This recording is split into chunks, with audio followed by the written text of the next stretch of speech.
this is the most awkward part of the show because I'm like trying to do the intro plus trying to like get all of the links and information out. So somebody cue the intro to LTC.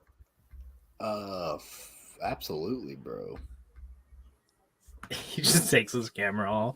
Well, it just screwed up already, man. Tonight's off to a great start. We are the LTC from East Tennessee. It's me, the one, the only, the Cody, the host with the most. Oh, it's me. Right. I am the leader of the hashtag Parv gang.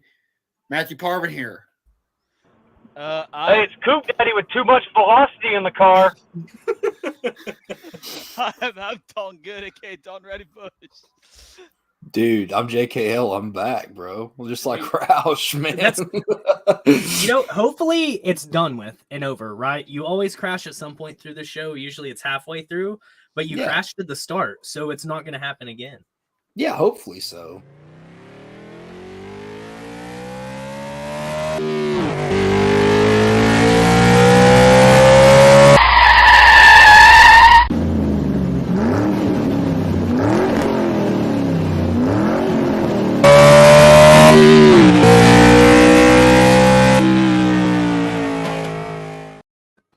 Top tier comment, honestly. This is a top tier comment. That is a bad fucking take right there. I have more members than you think I do, actually.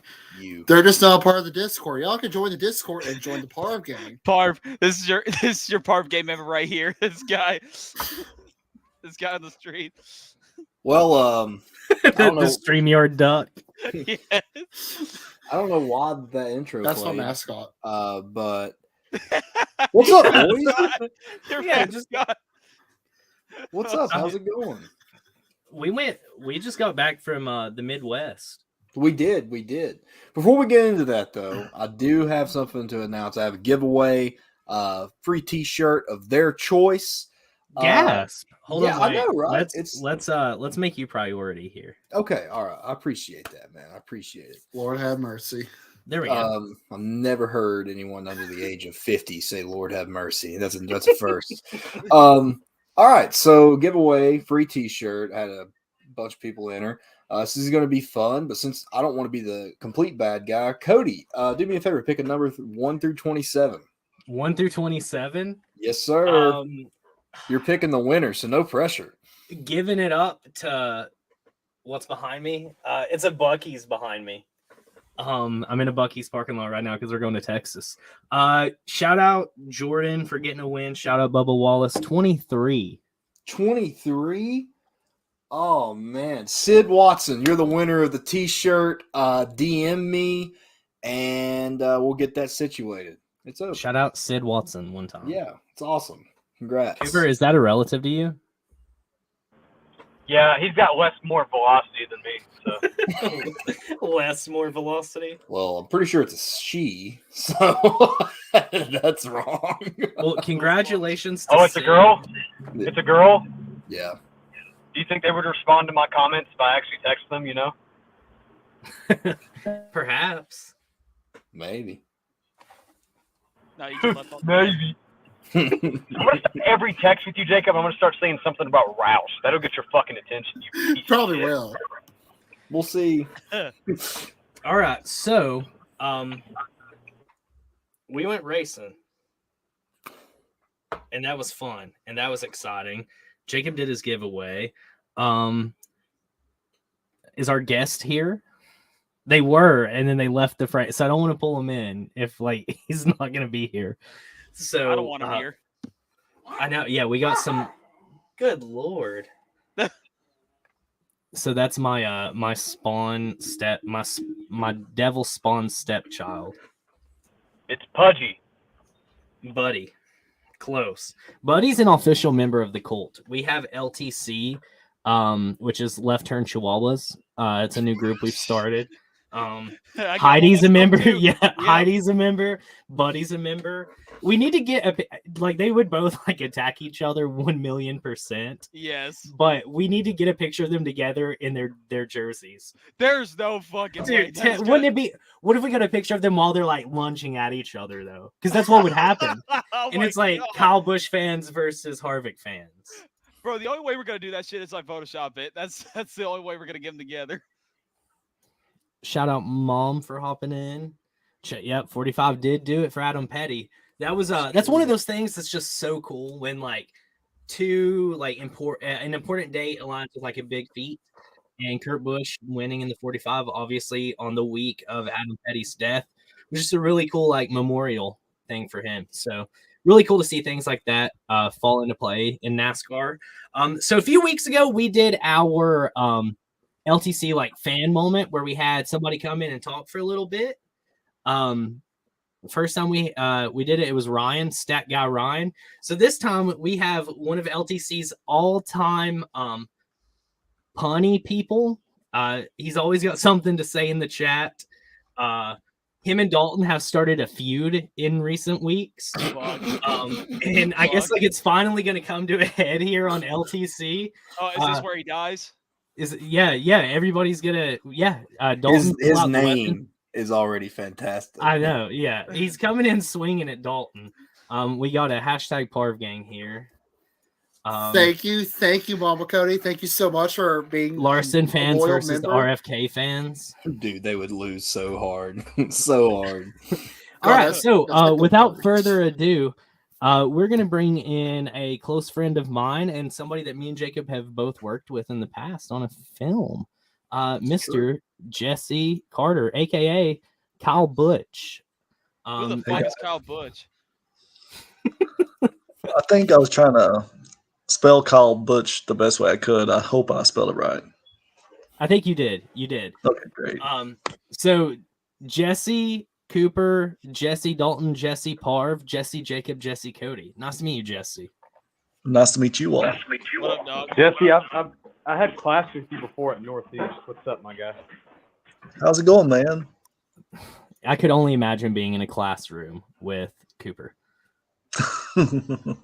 Like I got too much velocity in the classroom. You wouldn't believe it. In at community college, were you a class clown or did you take it super seriously? What? Was that not about? Did you not hear me? Did you not hear me? No. What? I said when you were in community college. What is that feedback? That's Cooper's phone. No, it's my fucking dog that won't stop. No, that's definitely Cooper. Yeah, you're. I had to. There's a really bad echo. It's nasty, actually. It's not even a joke. Yeah, that's fine. Then fix your mic and you'll be back on. Anyway, so Jesse's here. Jesse, I guess the best way to ask or say this is, why are you here? I just I love Left Turn Cold. I love what you all do every week, and every time I get a chance to watch you guys, it's a breath of fresh air. It's without all the butt kissing, other than one member in here, butt kissing one guy. But hey, I wouldn't have the name I have today if it wasn't for you, Dalton. So Fuck I off. appreciate it. Just fuck off. Now, Jesse, we gotta ask an important question here. Okay, this is the most important question you'll be asked. Yeah. Are you a member of hashtag Parv Gang? I'm here so I won't get fined. Okay, I'll take it. So At least that's something. It's a good no. I appreciate that no to that. Dude, yeah, this is I honestly respect this the is shit out of that too. This is a valid point here. Every single one of us looks like we could be the main character of a serial killer documentary. What is don't. It's perfect that Jesse is in here for this one. I mean, we are obviously like horror boys. So what would your serial killer thing be? Dogs. You're killing dogs? I just said the first thing that come to my mind. I felt awful about it as soon as I said Cooper's dog. Oh, easy. Oh, that's easy. Chase Specifically. OnlyFans for me. Dalton, you're a What? sociopath. You're a anyway. sociopath. I fucking know it. I'm proud of it. What Hey, is this? Dude, that echo is so bad. It's so bad, bro. So much velocity, you know what I'm saying? Here's I my think he velocity. thinks- Fuck you. Yeah, he thinks we're playing and like making fun of his velocity. I just sent him a personal text message telling him, "Yo, that echo is actually I just really changed bad." his name, by the way. I'm I glad can't- you we can't responded see to me at names. least, you piece of shit. That's not- He's just got to get his AirPods in. Once he gets his AirPods in, we're fine. That's not I how think you that's spell the issue. velocity. Whoops. Um, Damn autocorrect. there's one. Shout out Parv Gang. So anyway, Jesse, before I rudely interrupted you, Yeah, I don't know. back to tooting our horn here at LTC. I like your all's way y'all do things, and also as a NASCAR fan, been following it for ever since I can remember. You guys, like I said, are a breath of fresh air. I do appreciate that, sir. Who was your driver as a kid? Jeff Gordon. Okay, so why was it What? Jeff Gordon? I didn't expect that. I just so my mom was a big diehard Dale Earnhardt fan, and I was like, I'm just going to go against my mom, and then just I watched I think the Indianapolis 500 and Indianapolis Brickyard 400, and I loved it, and I loved that he won. I think he won the inaugural He did. Brickyard. So He did. Yep. Do you And I've been consider a fan yourself a since. rainbow warrior? Would you say you're a rainbow warrior? Yeah, yes and no. I mean, I did like him a lot. I do not. Yeah, I like him a lot. I don't know. I wasn't a crazy super fan, but I would have loved to have met him. Yeah, I know there's a distinction between a rainbow warrior, like those people. Like I've seen some people. I have a diecast car, I believe. The way your screen is frozen right now. Kyle It is Busch. like the perfect, like just your face No, right now on the he live looks like stream. one of the fucking meth heads from Carter County. Oh my god. Honest to God. Hashtag Met Gang. Jesse, are you frozen on your screen right now? Yeah, I look like I just killed somebody on an accident. Like, of you know, at course. the end of a movie where it's like showing you where they're at now, and it's like here's like your freeze frame. It's like Jesse Carter just killed someone. This Yeah. was That's I'm gonna take you out of the stream and bring you back in. As funny as this picture is, Thank you. That's Speed's new profile pic on dude, Facebook. it's still the same. Dude, why? That's it. He's stuck. He's stuck like that. So Jesse, what's the ground look like, my man? Are you still there, Jesse? Yes, I'm here. Oh man. Okay, so let's try leave the stream and then just re-click that link because I can't take you seriously with this this freeze. Holy shit. Oh man. This sounds That off to a was- good It's start. just- That was the funniest shit I've ever seen, man. yeah, that is it. That's it.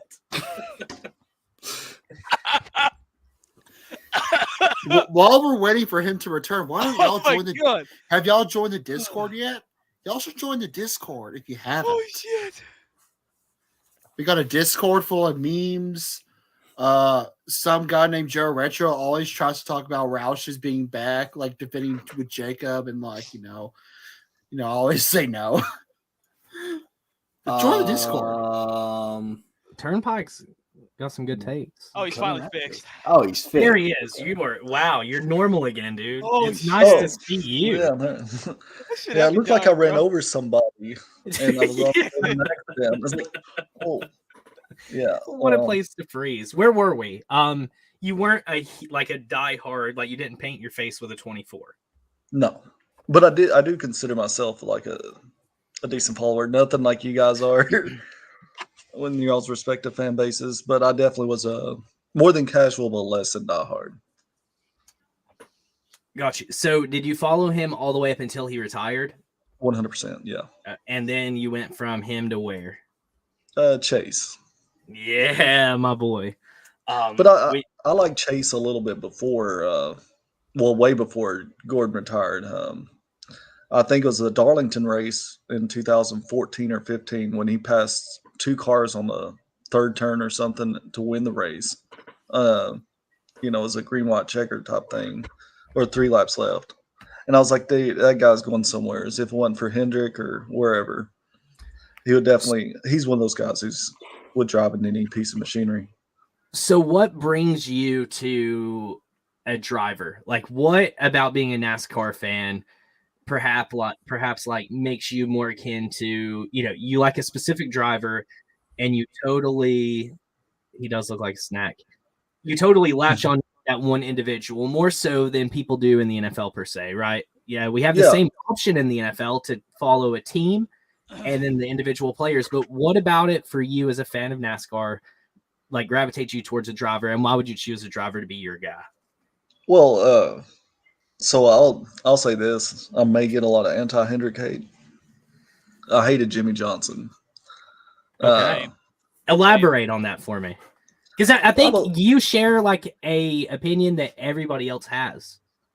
I think under the championship format, I'm a diehard Winston Cup person. I am a diehard format guy, so I love the diehard old Winston Cup. Whereas if you dominated the whole season, and then you somehow get to the playoffs, and you could dominate 9 races. Well, not really dominate. You could finish top 5 to top 10 in the last 9 or 10 races.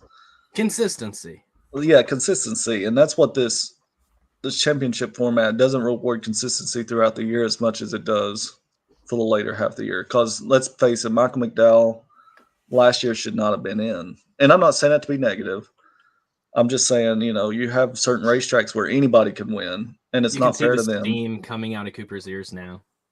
Yeah. Oh God, I'm so sorry, brother. But the point is, under the older format, I would feel like Jeff Gordon would have had 7 or 8 championships. I think he would have gotten 8. 2007 should have been one of them. Yeah. Yeah. So. Okay. He would have had like 2 or 3 more championships. I think because you're removed. I mean, if we didn't have these cutoffs, these chase cutoffs, I think even Jeff Gordon in 2013 or 14 when he got taken out by Matt Kenseth, or was it Matt Kenseth he got taken out by? I think that was the year of Kenseth and Boyer. Oh yeah, both. Yeah, Boyer. There we go. It was Boyer. Oh, that's sad. I like Boyer now. But anyways. Gordon definitely would have had way more championships had it stayed the same way. Carl Edwards would have had 2 championships. Kevin Harvick would be like a 4-time confirmed champion. Jimmy Johnson would be only a 3-time champion. Yeah. So I mean, totally changes like the total like path of the sport. How we stuck with the traditional sport, point system. It's like insane to think about, and if you're like a diehard fan of some of these guys, it hurts to think about. Literally, like I will never lose sleep or never not lose sleep over 2011 and Carl Edwards. Like I literally like that is a conscious thought on my brain every single day, and it's not even like an exaggeration. I don't know that I like fully back that take. I definitely think that championships are harder to win now because so much more has to fall your way. Look at Harvick in 2020, right?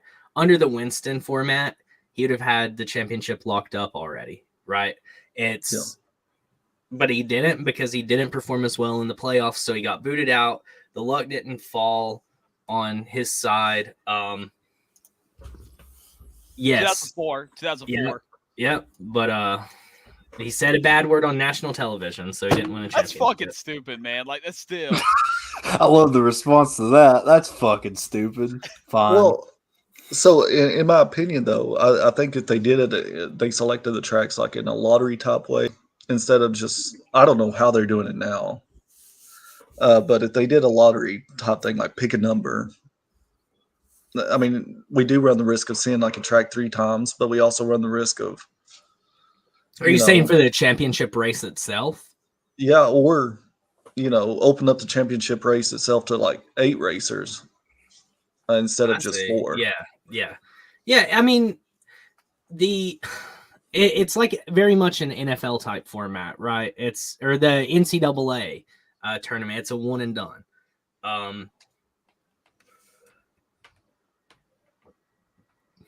Oh, bad times for Dalton.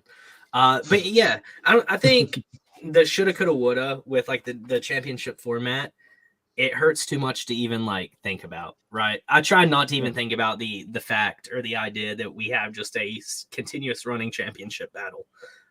But there's been more seasons where a guy's locked it up, with 2 or 3 races to go, than when we have these, the winner tonight's going to be the champion. Yeah. I mean, there was a lot of time in like the 80s, the 70s, the 60s, the 90s, on up before we started revamping it, where guys just like dominated the first little bit of the season and then just was consistent afterwards and had it locked up before the championship race. To me as a fan, that would suck. Why would I would watch it, but why would I even want to watch Phoenix if we already knew the champion before we got to Texas, right? Like that would suck. Oh, I agree. It's just like it's a double-edged sword. Yeah, there's not a good. I mean, the balance on that, I would think. Like, I mean, we look at where 4 drivers out of 36 make it. I mean, that's 11%, if I'm not mistaken, of the drivers that have a chance. And if let's say you are Kevin Harvick from 2020, should he get a provisional? Since he had the most races, if he won the most races that season, would that be kind of a way that you could call that by saying, I think doing instead of like a championship 4, I could get behind a championship 5 with like the regular season points winner, like getting an automatic berth into the championship game. I think that would be a really cool provision, right? Because it would put a lot more emphasis on like guys just getting 1 win and then being like, all right, well, I can save my equipment now. Yeah. I actually like that, Jesse. That's bravo. Or like most wins before the playoffs, which would obviously be the regular points champion, right? Yeah, but you're 1 race away from. Yeah, it would be. And then you're 1 race away, though. You're not having to worry about near as much. You could worry about the championship, right? Because for 26 weeks, you put focus on your whole season. Right. Yeah. And like that's probably where we would have saw like a Jimmy Johnson struggle, right? 100%. Because he didn't show up until the last 10. Yeah. I mean, he was all like Jimmy Johnson's great. I can't say he's not. Like, I'm not going to discredit what the guy did. I mean, he is a 7-time champion. He totally dominated the mid 2000s and the mid 2010s. Our childhood. He dominated their childhood. Yeah. So I'm never going to like discredit him for what he did. It's incredible, right?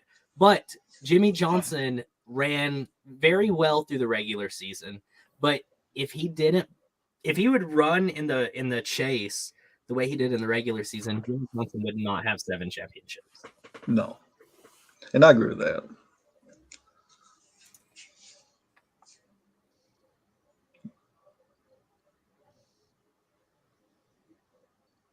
Yeah, that's true. Like you could skip. That would be. I want somebody to do that. Just win the Daytona 500, and then like start in park, and then win 1 race in each round and take the championship. Kyle Busch basically did that when he broke his leg. I mean, let's think about it. I mean, he's going to do it this week too. I'm surprised he even started Kansas. Like he should have just might as well went to. Motherfucker now. Is this where we put the boxing gloves on? No, he should have just let. This is where I get that fucking pressure cooker bomb ready. Oh my god! What the hell? You're a sociopath, man. What the hell is wrong with you? I've never heard. I'm a sociopath. I'm fucking proud. I've never heard anyone say, "I'm gonna get a pressure cooker bomb." That means you had to put thought into that. That's what's fucking. He's been setting on this, yeah. He's like, I can make a bomb out of a pressure cooker. I've been watching a bunch of Boston Marathon documentaries. Guys, he's a Kyle Busch fan. What do you expect? This will now be used against you in the court of law, Dalton. Yeah. So, on the Kyle Busch topic, Jesse, what is it about Kyle Busch that you're just genuinely like why you're not appreciative of him. I'm definitely appreciative of his talent. I am not appreciative of the spoiledness. He seems like he either has everything's going for him, and he's one of those guys that, let's say he wins and he dominates 499 out of 500 laps at Bristol, and he's like, yeah, but my pit crew, they sucked, and we need to work on that. They just suck. They're just the worst. I'm gonna go and punch Samantha Bush right in the face. She's the worst. Oh no! I'm gonna follow my brother Kurt's advice, and I'm just gonna go, and that. Dear that's God! Dear God! We were headed like this it was like mature. Are you calling me a fucking sociopath? What the hell? No, and that's what I'm saying. Like Kyle's biggest issue is 100%. Nothing's ever good enough for him, and even though, yeah, his crew has cost him some races, but his just boneheadedness has cost him way more races, in my opinion. Do you like Kurt Busch though? Winner this weekend. Yeah, I do. And I was so happy to see that. Again, I follow the sport. I realize the importance of the number 45, and seeing Kurt is definitely the Busch brother that I like. He's not Busch League like the other one. Okay, so all seriousness here, it's amazing to me how Kurt Busch was, I think, more hated than Kyle back in the day, and now everybody's starting to like him again. To be completely honest with you, I don't really know what Kurt did to get respect back, but right, like the congratulations he got for winning yesterday. Yeah. It was almost like Dale Earnhardt 98,500. Like, but like, I heard boos. There's some people that were booing him. Well, that guy needs to get the fuck out of here. Here's just one guy. Yeah. But now here's it was his ex-wife. Well, here's the thing. So, fun fact: my first ever race was the 2003 Bristol Night Race. This was the week after Kurt and Jimmy Spencer got into it at the garage at Michigan, and everybody was fucking after Kurt Busch's throat that race. Like, I remember seeing like signs of free Jimmy Spencer, lost puppy from Sirius XM, shit like that. Like, it was just amazing being there, and he ended up winning that race too. And like, he got booed out of that damn building, like in victory lane as well. And then he went from that to respected in about pretty much ever since that incident with his ex, pretty much. Like, he just got that respect back. It was so odd to see for me. Well, I think long suffering is the reason why Kurt Busch got that back. I think if he continued to do really good, he would never had that respect. But if it goes with that underdog narrative, like Kyle Busch, I mean, let's face it, is like way more talented. It's the same way like Jeffrey Earnhardt's way more talented than Dale Earnhardt Jr. And although they're cousins, I'm joking, by the way. No, but it's just you take away. Good say. You take. Oh well, hey, how about this? It's no joke. You would have been like publicly executed by Junior Nation had you not corrected that. Yeah. Let's go with another route. Tyler Dillon and Austin Dillon, right? Obviously, one has the most money, but the other one's like you just want to win. And I'm not saying that to be negative. Right, Cooper, you have your rebuttal here or whatever. Can't wait for Texas. I mean, I really do. I think we look at the way the sport has moved, and it's moved towards like people favor the underdogs way more than they used to. And instead of you're having like 3 or 4 people that you go for in a season, now you have like people wanted last year. Debadeno, however you say his name. I sound like I have a stutter when I say it. But Matty D, they wanted him to win. They loved the Michael McDowell win, and they liked the Trevor Bayne win when he won in Daytona back in the day. Just to chime in real quick, none of us care how you pronounce his last name because he disrespected the Wood brothers. It's true. He did. It's true. Yeah. And that's what I'm saying. So they wanted you're so they wanted cute, that. you fuckhead. Yeah. They wanted all that. They wanted underdog, and I think Kurt Busch now is the underdog, and Kyle Busch is just a dog. Does that make sense? Like he's just like this little chihuahua that just keeps jibber jabbering to be relevant. Does, yeah, it actually does. Yeah. I'm excited for that, man. Like, Throw Dylan aside, baby. Give me Paul Swan every fucking day. That's all I need. Yeah, how cool God. is it? I mean, based on like the picture that they posted, Paul's gonna be like a big part of it. Oh, Like, he Paul's has gonna to be. be. Yeah, Paul's Dude, fucking like, bro. We're Paul's a talking. man. We are bringing Jersey Shore and NASCAR together right now, and I couldn't be more excited for it. Hey, what are you doing at like fucking? Oh no, fuck up. What are you doing at like 10 o'clock next Sunday, huh? You fuckhead. Oh shit. Well, Kyle Talk Busch about has a my mom. documentary coming to movie theaters on that day, so I'm gonna pass on that. Did you not hear him? Wait, me? No. That was great. That was great. No. He said, "Are you talking to my mom?" Dear God. That was good. Oh man, comedic break every now and then. It's always good. But yeah, they were, and I guess this is kind of a follow up to that show, right? It's like a spinoff. At least I imagine. But I think Racing Wives was on CMT, and then this one's going to be on USA, which USA is going to be covering NASCAR races this summer. So it's cool that USA is like potentially going to really embrace it, right? So Well, remember, we were going to get a season 2 of Racing Wives, but then COVID happened. Yeah, I do. Could I have a proposal? Yeah, I have a proposal. They're doing like these. There's doing these racing like women in the racing sports or whatever, the spouses or partners.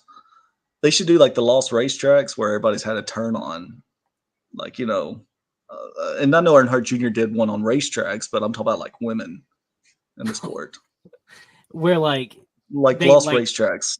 Yeah, I get what you're saying. So kind of like pit lizards. Oh my god. Yeah. It could be like a reality show where you're just There ain't no going to fucking way you just got them pit lizards. but it could be on HBO. HBO After Dark could like sponsor it. I could see HBO After Dark getting this and be like HBO biased. After Dark. And like HBO After Dark's not a thing. It has been since like 08. It's Adult Swim. well, and then you could.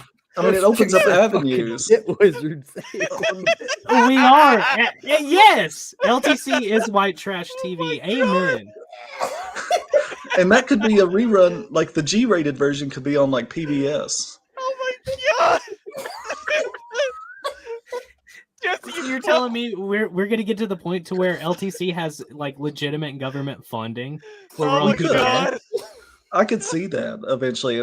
It'd be between Antiques Roadshow and RFD TV. Oh my god, man! He's fucking said pit lizards. I've never left. My mom was a pit. No, I'm joking, Mom. Oh my god! Oh shit!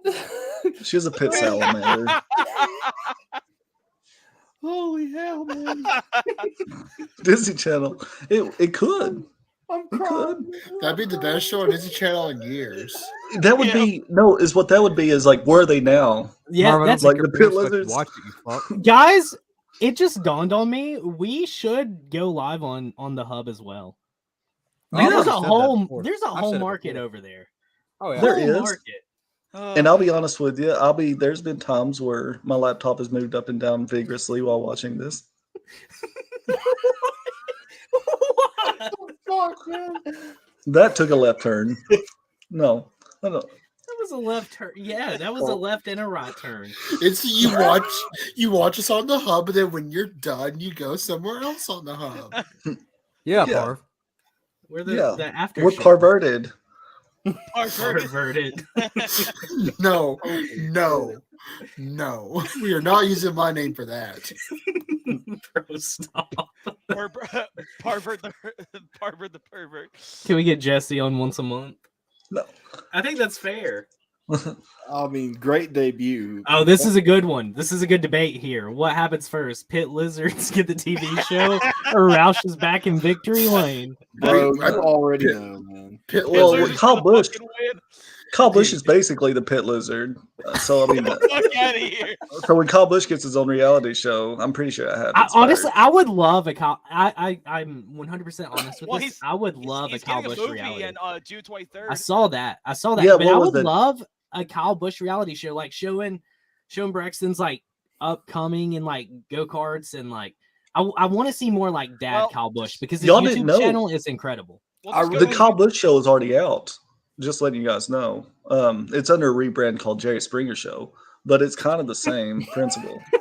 Like it's just a bunch of Kyle Busch's life stories. Like he married his cousin once, and he didn't know she was sleeping with his dad. I fucking hate this asshole. I really do. Which was Samantha. Samantha Busch. She was Samantha Busch before they got married, and then she added a C for the word. I'm not saying that word. Please, please do. Get yourself canceled right here, right now. I don't want you. I don't want you like on the fucking street career right suicide. Let's do it.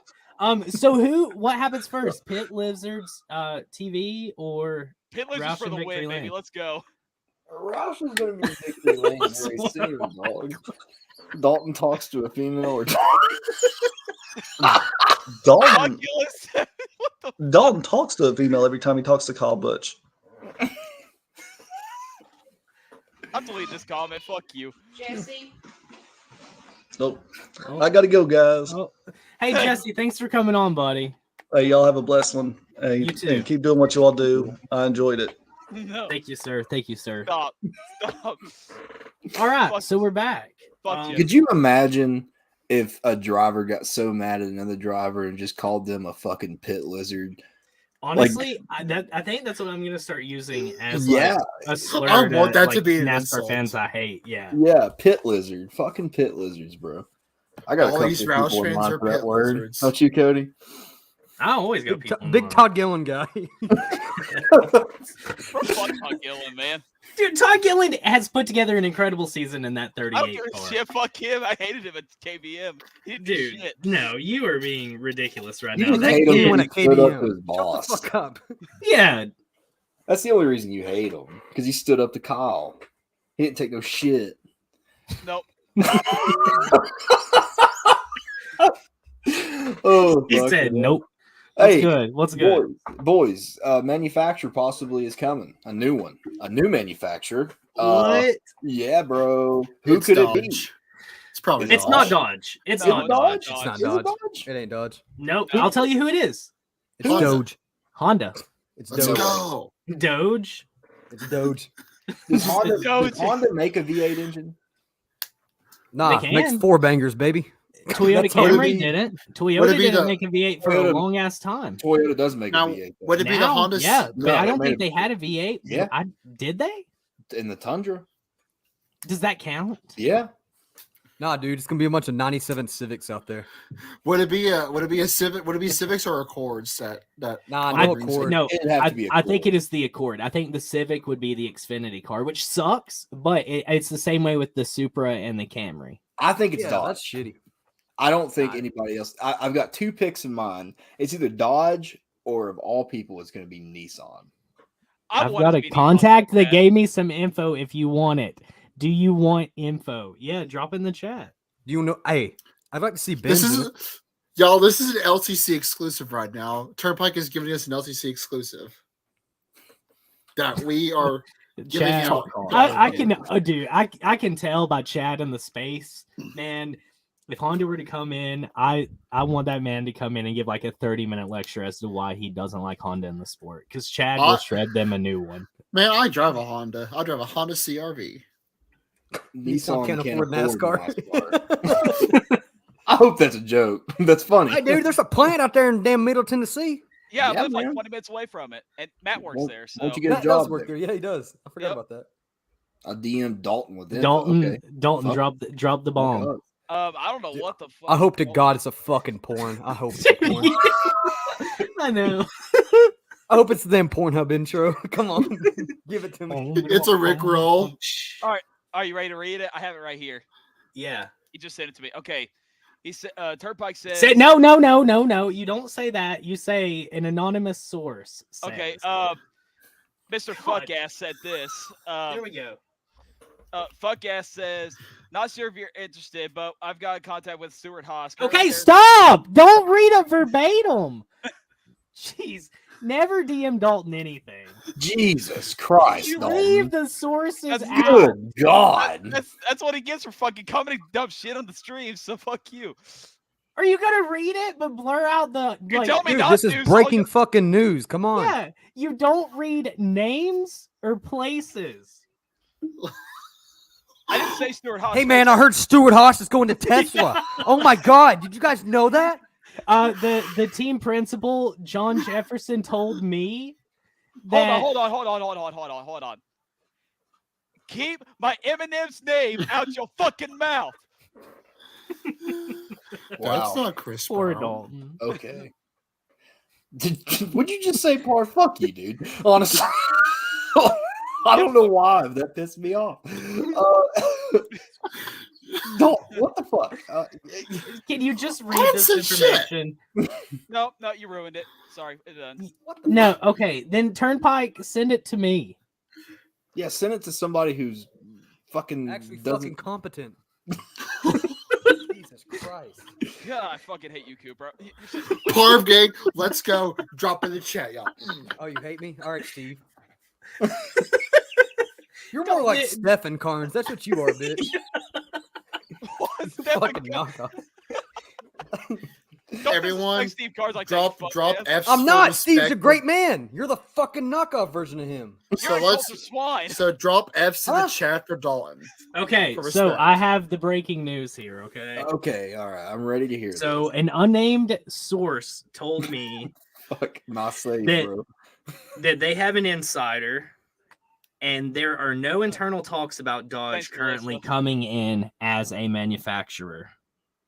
Apparently, there had been a gentleman's deal in place where Ford sticks to NASCAR and Dodge sticks to NHRA, and they don't want to step on each other's toes. So, an insider says that they are aware that there is a gentleman's agreement between Ford and Dodge where they both stay out of each other's way in their respective sports, and there is no current talks about Dodge in that team's shop. Good. That's honestly, I think that Honda is the no-brainer here. Nah, Mercedes. I don't think it would be Mercedes. I think it would be BMW. I think don't- that we're I looking don't- at Yeah, but like Ford I- and Mercedes are kind of like, you know, like scratch my back, I scratch yours. You know what I mean? It's like the luxury car. now. I see that, but I feel like there are four like obvious names to name. Right, Dodge. You want to name them. If that information is true, we can throw them aside. Right. I didn't see Dodge coming back. They already left like twice. Right. Why would they come back for a third time? It's just that doesn't make a whole lot of sense. That's why I don't want him back. Like, they're just gonna leave again. Right. So I think that Dodge isn't coming. I think that we could either have BMW, Nissan, Honda, and this one's wild, but it makes a lot of sense if you think about it. Kia. Yeah, Kia would be good. Kia Should would be run driving the a stinger Kia if they for ran Wallace anything. Kia for Wallace Kia. But I really think Dodge is the manufacturer coming back. I've never seen Stuart Haas switching manufacturers ever. I don't think so, just because of the sheer success that they've had with Ford. But also, you can literally like attribute every ounce of SHR's success since 2014 to strictly Kevin Harvick. Yeah, for sure. You want to know the teams I think that will switch to a new manufacturer? Penske. No, Penske will not switch from Ford at the moment. So, fun fact, I just got word in that Papal Cody is watching LTC right Oh, now. cool, man. Yeah, so What's that's up, Papa exciting. Cody? I think- can't get behind Honda, man. Honda don't have a truck RFK. that looks decent enough. The Ridgeline. RFK is going to change. Yeah, RFK is going to drop Ford. Mm-hmm. Yep. Yeah. Smart. Yeah, that would That'll honestly, that would never happen, Parv. Just to educate you instead of roast you right here. Jack Roush and Ford are like the best friends in the entire world. There's literally Um, Roush Mustangs. Yeah. So like Roush Ford F1. would literally take a bullet for Jack Roush the same way that Jack Roush would take a bullet for Ford. I think RCR will switch manufacturers. Who? RCR will switch manufacturers. I really do. I think it's coming. No No. way, Yeah. dude. Hey, I leave it think Chevy, they will. man. The day I think they RCR leaves Chevy is the day that I'm You know who would? never gonna watch Straight the NASCAR fuck again. up. 2311. Jump. Furniture Row. No, I think that SHR is the most likely team, in my opinion, though, to swap. I think it's RCR, and It would have to Petty be a DNF. big team. It couldn't be like one of Once those like Kevin smaller leaves. teams. I think once Kevin leaves, they might switch. But besides that, I think Kevin's kind of that Ford guy now. They're in a deal with Ford till 2023. The new manufacturer's coming in 2024. Yeah, because that's when the new engine comes. Yeah. Also, you need to think about who are some manufacturers that are already on top of hybrid engines, because we all know. I mean, it's like the elephant in the room. I would literally lay down like my entire like NASCAR future on the fact that the next engine that's introduced is a hybrid, right? Like they've already talked about it. It's all but like legally Trackhouse. and professionally confirmed, right? Yeah, That's a good exactly. Trackhouse could. I think That's what I'm saying. Trackhouse. 23 would. I don't think so, because Denny's alliance and Denny ain't sticking forever. his loyalty to Joe Gibbs and Joe Gibbs's loyalty to Denny throughout his entire career will, like, the same way that we will probably never see JRM move up due to his ties with Hendrick.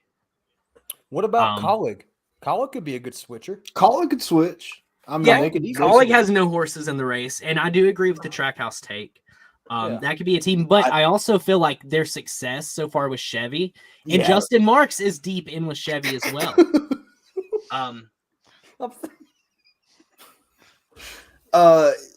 Man, okay, so I don't think Trackhouse will switch. I think RCR is going to switch because of other teams' success. You're smoking crack, dude. What Dude, the fuck? it's going to happen. It's going to happen. Dude, they're going to Ford. RCR's back, baby. No, they won't go to Ford. They'll go to Dodge. They'll go to Dodge. What Bubba the fuck Wallace. is this? Dude, Bubba Wallace. Turnpike's comment. Yeah, Kyle Busch's picker hadn't even choked all season. Like Bubba Wallace's, Get dude, the it fuck out. hurts. Yeah. Pain that you just ripped another scab off of me. Hey, thanks for coming on, Jesse. We have spent a lot of time talking about this, but this is actually like a fun topic. So everybody submit their lock on the manufacturer that comes in. We will go in order. So Jacob, me, Dalton, Parv, Cooper.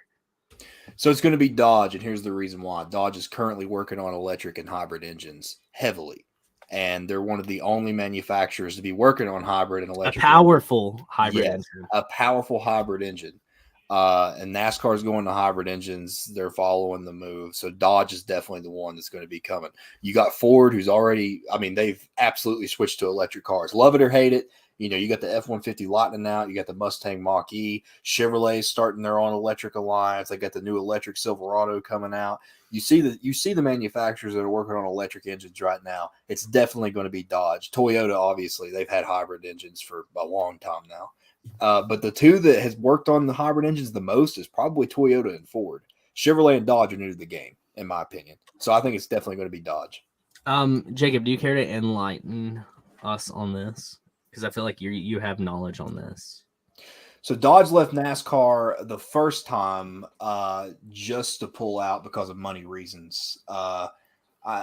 The second time they left was also because of money reasons and a contract deal with Roger Penske, because Roger Penske wanted a bigger, longer deal with Dodge, but Dodge wouldn't accept it because they were kind of had one foot out the door anyways, which is why we got the unveiling of the 2013 Gen 6 Dodge Charger, but it never did run, and that's I remember that. Switched to Ford. Yeah. The first time that Dodge left, I'm pretty sure it was just a money ordeal, and I think Richard Petty switched over, and it was a bunch of just random shit. Now, when they returned with the Intrepid, they come out on top swinging. They really did. They come out hard. Towards the later years of Dodge, I mean, you could say what you want to about Dodge, but Brad Keselowski literally won a championship with the Dodge in their last season, and they were ready to come back. It's just the Penske deal fell through. So Dodge left, and they've been gone. Now, the real question that I have is, and this is for the comments, What is Dodge going to run? The Charger or the Challenger? It's got to be the Challenger. No, it will not be the Challenger. Definitely the Challenger. I don't think it will be. It'll probably be like one for Xfinity, one for Cup. I think your Challenger's your Cup car. I think Charger will be the Cup car because it's more aerodynamic. Challenger's a block. They might just say fuck it and do like what Chevy does, where it's just Camaros. You know what I mean? The Dart. The neon. Dart. But anyways, that's my opinion. We got an SRT out here, boys. So I think that the obvious and just no-brainer is Honda. I think that Honda is just a fit. Honda is a part of just like daily life. Honda fit. Yeah, but I'm Tiss. I was gonna let that one slide. I'm glad somebody caught it though. I think that it's the obvious fit. It's like just so consumer friendly. Honda has like a loyal fan base in itself anyway, right? So like they're automatically going to attract like some new people to the sport. There's a lot of Ricer bros out there that would absolutely love to see like a Civic win. Like car guys would splooge. But talk about working on a hybrid engine. Toyota and Honda have been like, you know, two of the front runners at green energy. And their EcoBoost is incredible. Honda knows how to make an engine and they're fast. They prove they're fast over an F1. So I think it's time that Honda comes to NASCAR. Now, what they'll run is probably like the Accord in the Cup. And then for the Xfinity Series, they would probably do a Civic. I would see them coming in both. Now, if they're only a Cup team, then it would probably be the Civic. Something that is kind of interesting to note, the newest Honda Civics, like the next year's model, looks very boxy. It's not as like sporty and curvy as what the Civic has historically looked. So, I mean, could that be all a part of it? It's people forget how like important NASCAR is to like the auto industry. NASCAR still like carries so much weight in the auto industry. And I think a lot of people forget that because I mean, sure, like F1's cool. IndyCar is really cool. But we don't drive those daily, right? But when you watch NASCAR, that's like, oh wow, that's my car. So I think it's a good business move, and I just see Honda doing it. Now the team that would do it, just to throw this in, I think SHR is just the obvious one to go. I just feel like Tony's got his deal with Dodge, right? Over in NHRA. And that's where like a lot of the stuff came from that they would come over because, well, okay, there is engine builder over here. Why don't they come and build his engines in NASCAR too? No, that's not going to happen. But I think SHR is like the one team that would shift just because of their lack of success in the last year and a half now. So I plead in my case. All right. So for me, the new manufacturer, a lot of people are saying Dodge, and I mean, not to be a dick, but I'm kind of getting tired of people saying that Dodge is coming back. It's just they've let the sport too many times already, and I mean, if Dodge wants to come back, fine. I mean, I'll be happy about that, but they better fucking stay. Is all I gotta say. But can you say that they left the sport the second time? First time, yes. Second time, it really wasn't up to them. Well, I actually do agree with you because, I mean, if you go to the Poorly Ace NASCAR's Twitter page, like I remember, like his pinned tweet was, I mean, I remember Dodge was going to come back for the 2013 season, but then something happened. Yeah, I don't think it was in their hands, if that makes sense. The second time. Okay. But I mean, again, if Dodge wants to come back, fine. But I just hope they stay. But for me, I kind of want to go out on a limb and just say Nissan. I know it's probably too much to ask. I mean, I just kind of love Nissan pretty much. You know, I don't think that's a bad take. I genuinely don't think that's bad. Nissan's a good take. Yeah, I agree. I mean, here's the thing. I mean, I live 20 minutes away from the plant down here. My stepdad works there. My roommate Matt works over there too. Of course, obviously, if they were talking about coming to NASCAR, they would probably be the first to tell me. But I know it's probably a little far-fetched and too much to ask for right now. But I mean, I just have a feeling that maybe it's probably going to be the least expected manufacturer come into the sport, and it's got to be Nissan. I just had that feeling. Yeah, for me, I'm just supposed to go with what Cody said. I think it's going to be Honda. I mean, you have the Accord probably for Cup. You have the Xfinity Series. You have the Civic.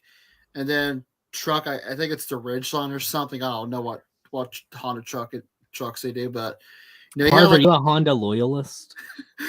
it's my first car, man. I got me a CRV outside right now, man. That's how some remember where we were talking about like Jack Roush taking a bullet for Ford. Summer would take a bullet for Honda any day of the week.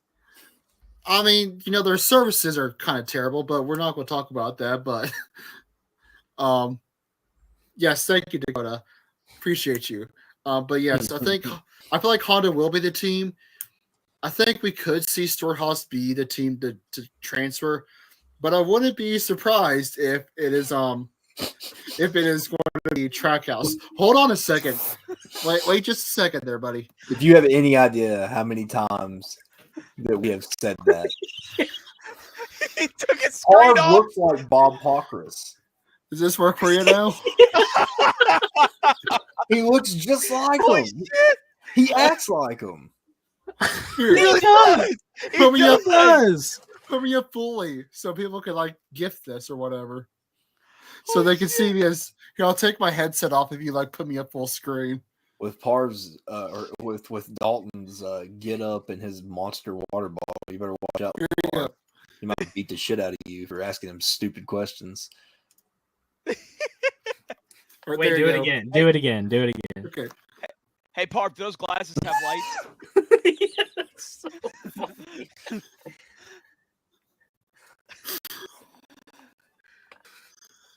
Dakota, my man. Dakota.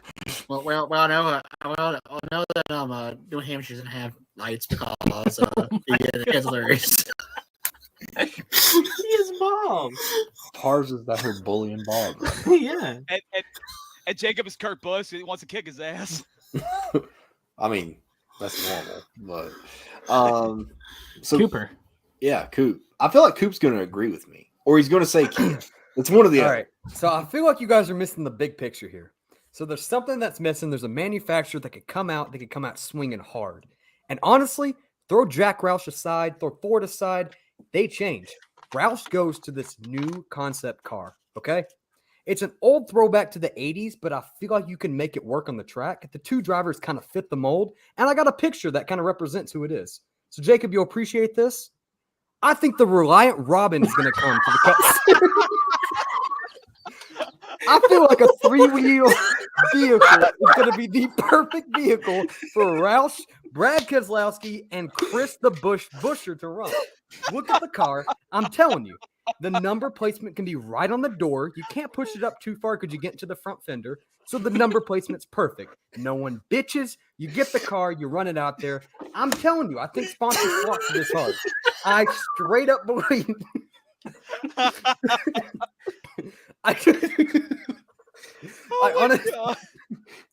I honestly believe that this would work out. Jeremy Clarkson comes to NASCAR. That was the best moment in this podcast. Listen. If that car was safe and drivable, I would drive it. I'm telling you, dude. Hey. So as back in his Reliant Robin.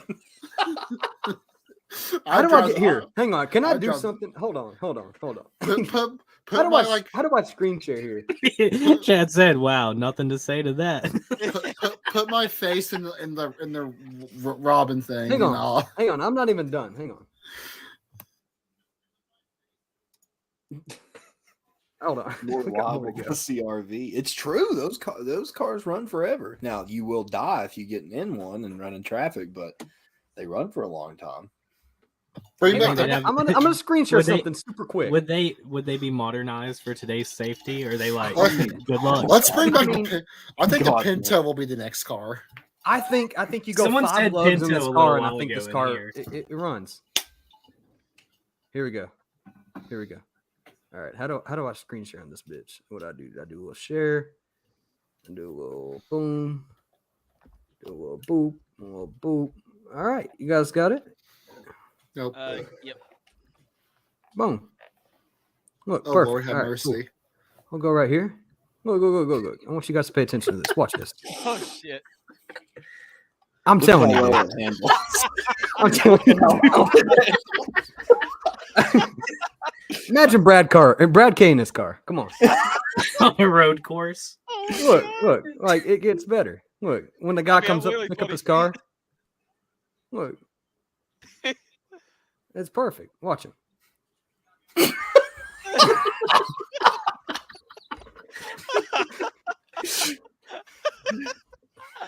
Oh my god! I love how y'all have serious answers and Cooper does this shit. I I'm did not sticking. expect that. That was the one thing I did not expect. God. Good. I've been trying to find a fucking picture of this damn car for hours. So. Well, boys, Dude, I actually got in a little rabbit hole the other day, and I was looking at cars on eBay. You can get one for like $3K, but you got to pay import fees and all this shit because they. Oh just yeah, don't you're sell you're them spending $90,000 to get that thing over here. here. Yeah, Oh yeah, for sure. but I'm telling you, dude, come on, beautiful. They're an interesting car for sure. All right. Well, we've been an hour into this podcast and we've yet to talk about the race weekend. The beauty Here, of you it guys is- continue that. Let me go Do what? grab something real quick, but I'll be right back. Okay. Okay, keep going. The beauty of it is there's not much to talk about in No, the truck series. Not really. So Zane Smith won the race. Front Row Motorsports. What are we thinking about Zane? Championship contender? I think it's obvious. I think there's like no debate about it. This is, I think, going to be the most straightforward championship battle in the truck series.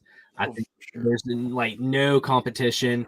I don't think we've seen a series where it was just like so dominant by like, I'll say 2.5 guys, because Ty Majeski is starting to come on strong, and it blows my mind. Majeski is a And hell he's of a thrown driver. together some really great finishes in the last 2 or 3 races. Yeah, after a couple top 5s in a row, historically speaking, you're going to win. But I think it's a no-brainer. It is John Hunter, Nemechek, and Zane Smith. Oh, 100%. And Chandler Smith could potentially, find himself in that conversation. But I think that it's just a no-brainer that one of those 2 guys are going to win the championship this year. Yeah, I really enjoy that Front Row Motorsports opened up a truck team so that they could have some success. And I mean, honestly, with McDowell's performance here in the past few weekends, like all jokes aside, he's ran really, really good. McDowell has put up some good finishes. But somebody that I was paying attention to was Corey Haim this weekend. Dalton, I feel like you're the perfect guy to talk about Corey Haim. Okay. Before that, Chad, you caught me. I'll say 3.5 guys. Oh, I don't know. But also he didn't pop into my mind, which kind of says why I feel the way I do. True. I don't think Ben Rhodes is a back-to-back champion. That's just me. Dalton, Corey Haim, man, obviously he had some trouble at the end, but do you think that he deserves a full-time truck ride based on this performance? I definitely do, man. I mean, it seems like every year Kyle's part-time drivers, except for Drew Dollar, they run a lot better sometimes than the full-time drivers. I mean, I saw this at Bristol. Shout out the Venturini fan, by the way. Yeah. I saw this in Bristol 2019 where it was Todd Gittleman and I can't remember who was in the 18. Oh, yeah, Harrison Burton. They were the full-time KBM drivers, and the part-time drivers were running a lot better than Kyle's full-time drivers. I think this is another case of that. I believe Corey – oh, no, wait, it was Chandler Smith. Sorry.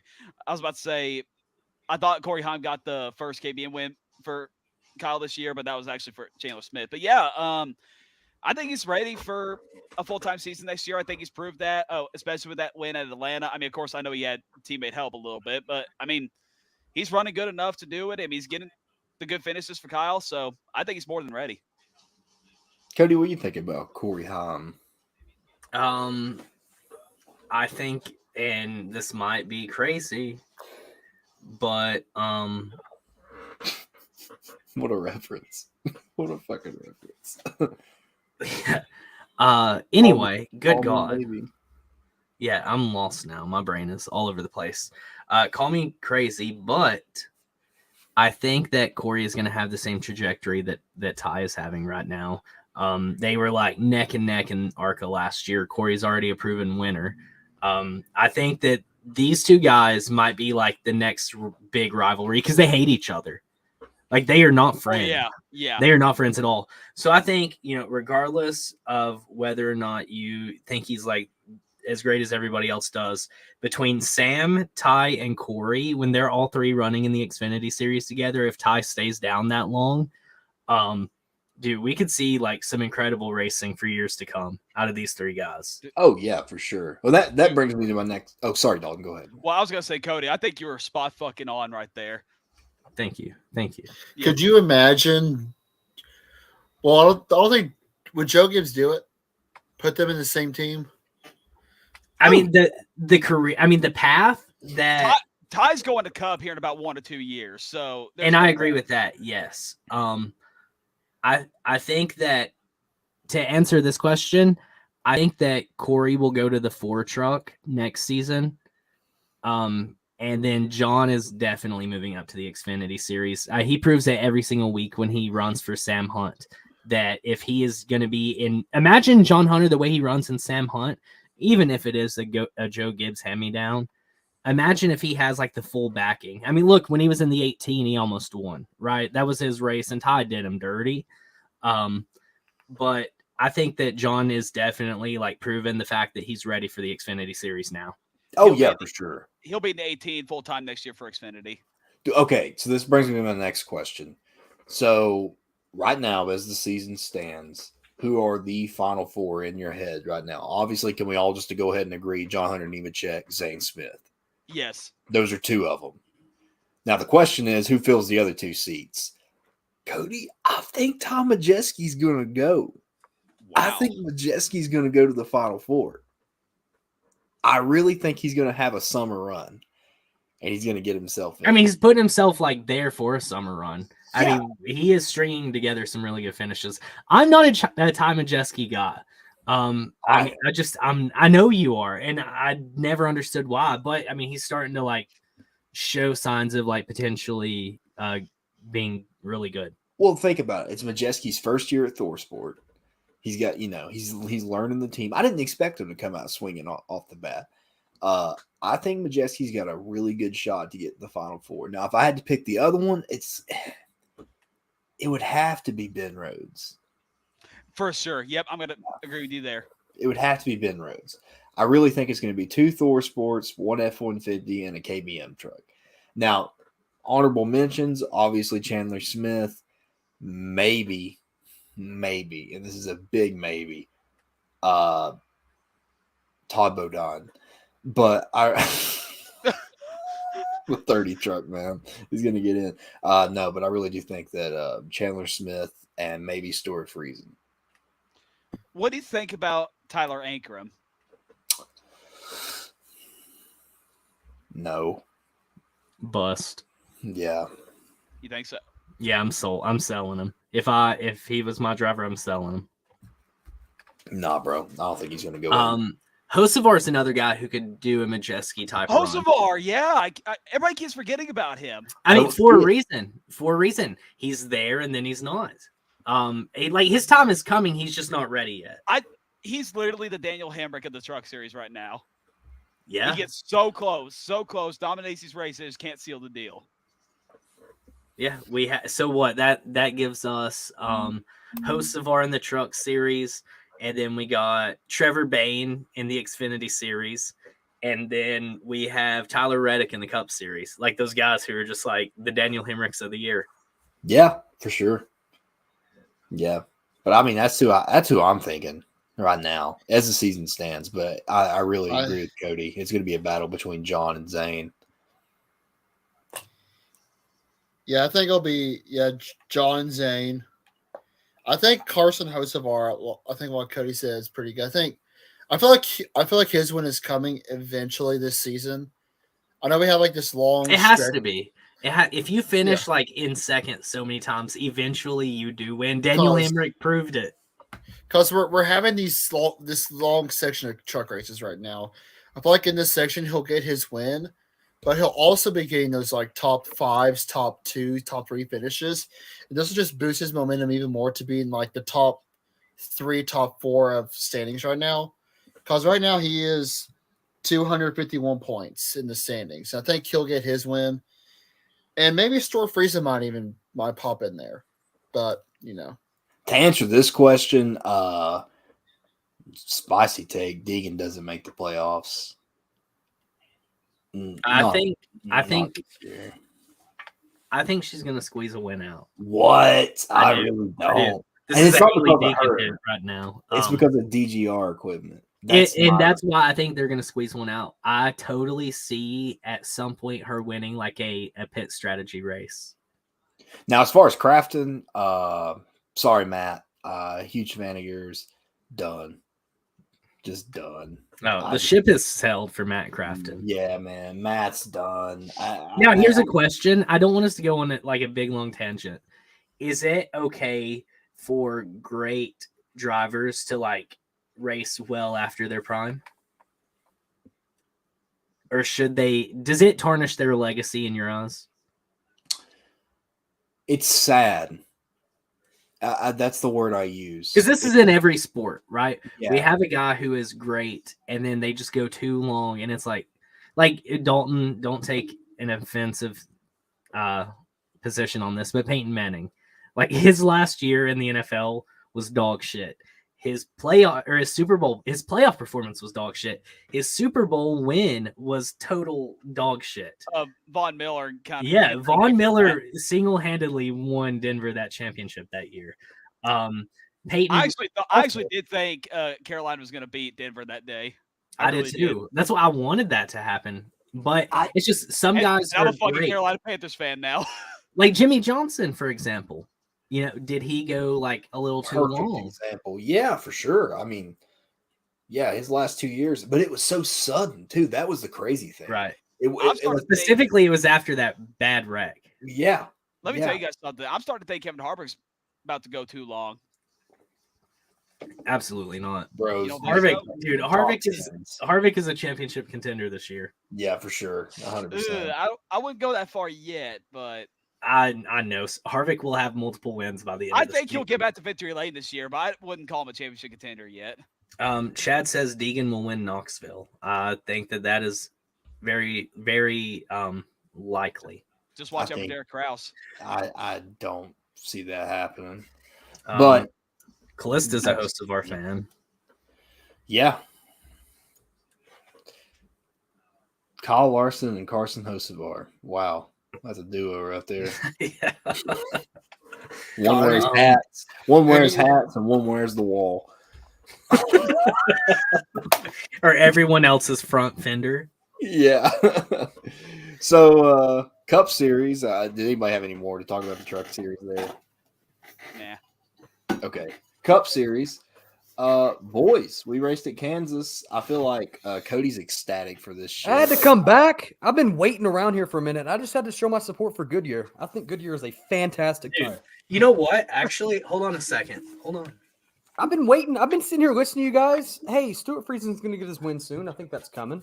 I mean, can't knock out. Hey, Callista's also. She's a Hacker fan, host of our fan, and a Larson fan. So. I've got these on to block the rubber from hitting me in the face. Man, hey, Goodyear's a great tire, man. I completely believe Goodyear is the. I don't know, man. Well, let's get into that Goodyear issues. Just some drivers that were involved with flat tires: Daniel Suarez, Chase Elliott, Martin Truex Jr., William Byron.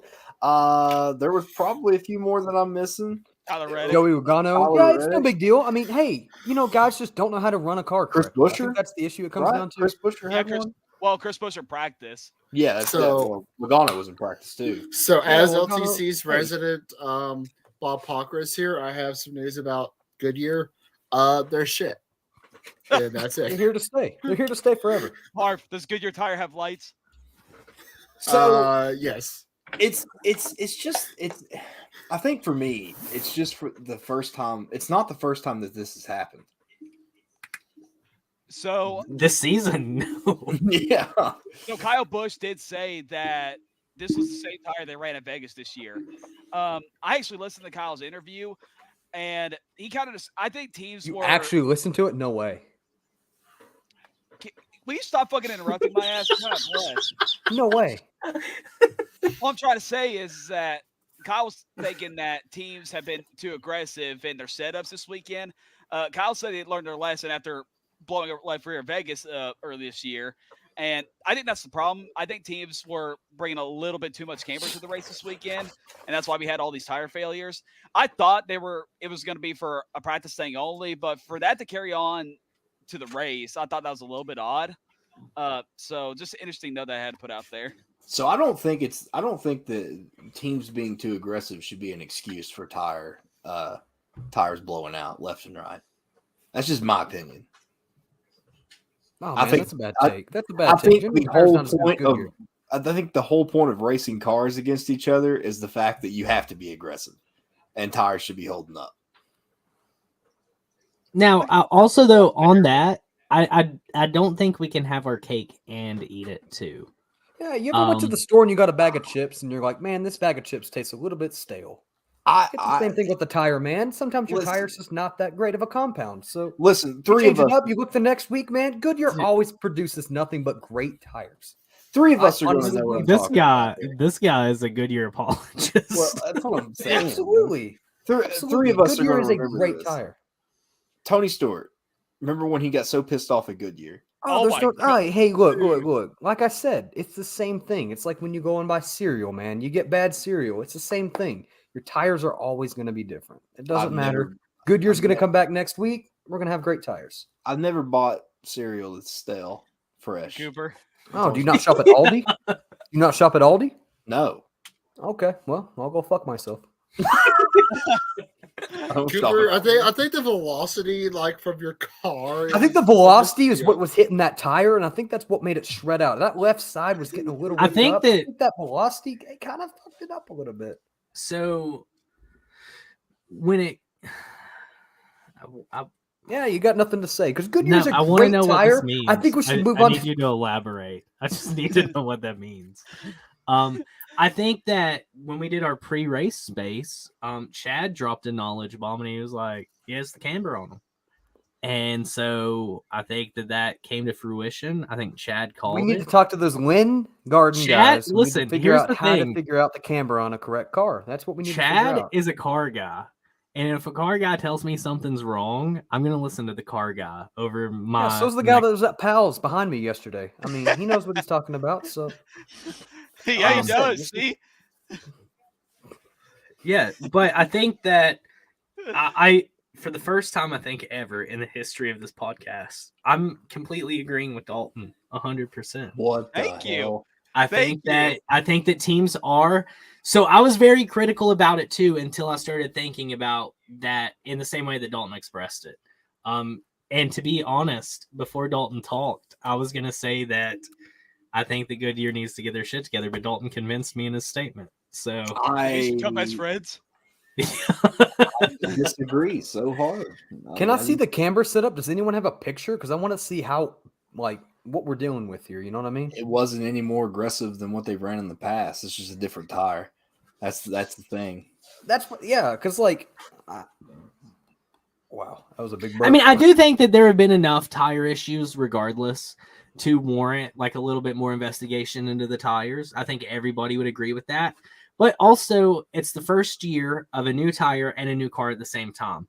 So, I mean, what we're doing on these cars might not even, if the size worked for it, of course, but it might not work on the old tires either, right? Like, we might just be... I think we need to get a 16 and stretch it on an 18. That's what we need to do. We need to stop getting these 18-inch wheels on here. You get these 16-inch tires. You need to fit them around this 18-inch wheel. And I think the setup might work a little bit better. I know Goodyear knows what they're doing. They've been around for a minute, so... Well, moving on from Goodyear, one lug nut. Eric Jones had a problem with his one lug nut. Oh my god! Same ordeal. Wheels. Because he's the wrong Eric. He's not Eric Amarola. Yeah. So, did y'all see the tweet from the guy? Oh, the Eric Jones tire changer? Yeah. No. So he made a tweet and he explained what happened, and he was like, it was unfortunate, but technically was kind of my fault. Cross-threaded. Yeah. I didn't see the tweet, but I knew that's what happened. I knew he crossed. Yeah, you could tell. Yeah. Yeah. That shit seizes up so hard too, and it sticks to that prong. Yeah, you're not taking it off. dude, if like that cross thread is like that strong, for these tires to be like popping off, they must not be putting these like lugs on at all. Right? You have to not be, because I mean, once you cross it up too, you've got to break the damn head on it. You got to break the stud in order to get that shit off. So like, that shit was tight on there. The question is, does NASCAR need to start penalizing teams harsher for loose wheels? Punish them more? Who the fuck hit it earlier? Who was it? Was it Bubba that hit the wheel? I think it was Bowman. Someone smacked the shit out. Yeah, it was, because it ran into Bubba and Bubba swerved out and then Bubba lost the position from it. Yeah. Like, you know, I don't know. That's a big fucking deal, man. The past few weeks, I'm like, maybe we should go back to 5 lugs. But then I'm thinking, well, we've already spent all this money on the 1 lug. Yeah. So that's what I was going to say. Like, I don't think teams are going to want to have to go through the struggle again if, buying the new single lug wheels and have to go right fucking back to the 5 lug nut wheels. Wouldn't that fix the issue with harsher penalties? Well, my issue is that this 1 lug nut wheel was supposed to solve all those loose wheels we had in the past. With the 5 lug nuts, it was supposed to be an easy thing. I'm starting to think this is probably a pit crew issue now. I don't think the crew chief should be penalized. I don't think anybody should. I think that there should be a grace period. I agree with door bumper clear. Start docking points. That's what I agree with. Start docking points. Yeah, dude. I would hate that, and I would be bitter all the time over that. Oh, Cody Blaney, yeah, you're a Bubba fan. I'm a Blaney guy. Yeah, we're going to hate our lives, but somebody's going to get hurt. That's what's going to happen. I mean, yeah, seriously, yeah. Somebody's going to hit a tire, and it's going to fly either over the ground. It's going to hit a pit crew member on pit road. I don't think that it's a pit road issue, though. I mean, Bubba lost a spot yesterday. Technically, that's an issue. I mean, by definition, it is a pit road issue. But I think that it is more. I just think it's something that's so new, and it's so hard to punish somebody for something that is brand new. Now, should teams have worked on it more? Yes, absolutely. But I think we do need to put a little bit more focus on maybe NASCAR needs to hold a training session, right? Hey, can I throw this out? College football changed their overtime rules. After your second overtime, it's 2 point. Yeah, it's 2 point conversions only. You're on the 5 yard. No, wait, is it 5 or 2 yard line? I think it's 2. They changed it this year. No one bitched. Everyone adapted. Cut games short. That's completely different. That's a different ball game. Because it used to be you would start back, and then after I think it was the 3rd overtime, you had to go for 2. So starting the 4th overtime, you had to go for 2 after each touchdown. The college football changed it this year to shorten the overtimes. You got 2 touchdowns, regular. After that's 2 point conversions. So, dude, I'm going to be completely honest with you. I don't know if I'm plastered on these 1.5 beers that I've had, but what's the correlation? It's just a change. Everyone adapted to it. That's the same thing. Okay, I see now. Okay, now I'm following. I just feel like it was a quick adaptation. It wasn't like it was subtly right. Yeah, it just happened. No, I see what you're saying now. I just had no idea what we were going towards. Cody looked at you like you were speaking Latin. Now I understand. Yeah, now I get it, but I did not pick up on that context part of it. I feel like it's not that big of a change anyway. If you go from a 5 to a 1, it's the same You've got to think about the amount of muscle memory, though, that these guys, I mean, they spend hundreds of hours practice. So long. A coach does the same. You have your 2-minute game time. You kind of get that with overtime. That kind of proves the point. It completely different. It changes everything, man. You go from all right, man, we're going to start on the 25. We're going to rush on the field. This is physical muscle memory. It's the same thing for a coach. It's the same thing for a coach. Adapt or die, man. That's the way it is. I just feel like it's that way. Welcome to humanity. Well, I don't know. If football can change it that easy, why can't they? You go from a 5 to a 1. It's not hard. If you could get one little ass lug nut, you can tighten it on that stud. This opinion right here gets NASCAR fans in an absolute frenzy, and I don't comprehend it. But I think that this is a-okay. It gets me in a frenzy. Elaborate. That. So Rolex 24, they have hydraulic lifts. There's no jack, man. It comes in, it comes up. They get out, they change the tires. Where? Pit road. On pit road? Yeah, it's on pit road. Now, hydraulic? What the fuck? So they bring it up and they slap the slats under and it lifts up, or what? Some of them are in the car. I'm pretty sure. Am I right? So it's like bags on a car, pretty much. Kind of. that Yeah. what Now, you're saying? hydraulics physically in the car is like that's a no. I think an F1 style lift. I think Doesn't that's IndyCar do the same thing? yeah. As Yeah, well as- IndyCar does that. Yeah. So it's got hydraulics in the car. So it's like bags. It lifts up. You could change it. That's weird. It's little jack posts. Oh, so they kind of stick out, and then when you flip it back, it goes. Yeah. They're air hose lifts. So it just plops the car up. There's clearance. Car can't go down until everything's taut. I just love the. I've always loved. Is it the potential for screw ups that you enjoy? the Jackman? Yeah. Yeah, I do enjoy the potential for screw ups. Okay, as NASCAR fans, every one of you are fucking lying if you don't say you don't enjoy drama. I don't like to see the best car, no matter who's driving it. I don't like to see the best car lose because something beyond anyone's control. To be fair, I'm not a Chase Elliott fan, but I don't want to see the best car out there lose a complete fucking tire. I do. What I don't like, and I mean, this right here is a great example. Chase Elliott went down 3 laps because the tow truck got stuck. Yeah, that's what I'm saying. I don't like to see that. I'm not a Chase guy, but I don't want to see that. No, that's kind of good. If my guy's out there doing that, let's say it's fucking Austin Dillon. He's out there and he gets stuck and his wheel completely falls off. Daniel Suarez. Yes, he asked them to push him, and they towed him, and it destroyed his car. Yeah. So I mean, like that to me, Daniel was running top 5, right? I just fucking hate that. Like it's such a harsh penalty that you shouldn't have to have.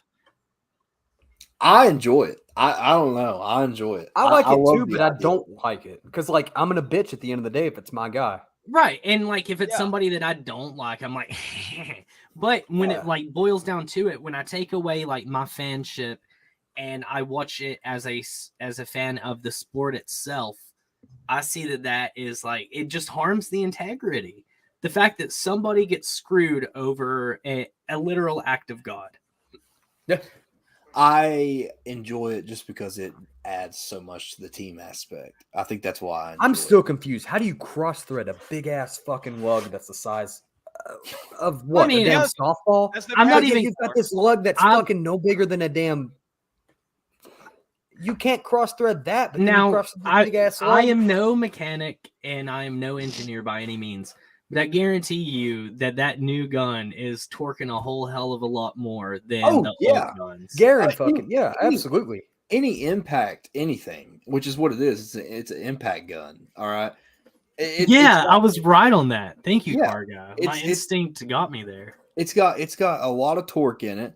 I mean, he could have done anything. He could have had it completely. He could have had it cockeyed. I mean, there's a lot of things that could have went on. Right, and I feel like this gun is, and with that single big ass lug, is going to be heavier by default than the old one, right? So, like, but if that's all you practice, how do you not perfect one lug nut? I'm confident, and like, you're not the guy for the team. That's what it is. If you can't get down to crunch time. You're scared off the 12-second pit stop and you can't get it done. You're not the guy. I am confident enough in my own Cody abilities to say I can't comprehend it because there's no way I could do it. I don't give him know. A fucking pulley bar. Give him a damn little fucking. I feel like it's easy bar. for us to say that from home, though, right? Like it is so easy. Make a for manually me to crank that criticize. bitch on. It is so No easy for me to criticize these pit road guys sitting on my couch. I don't have 3,500 pounds barreling at me, like coming to a stop right before running me over. Well, that's the deal. You can practice all you want to, but when it comes down to like the actual game, it's just like practicing football.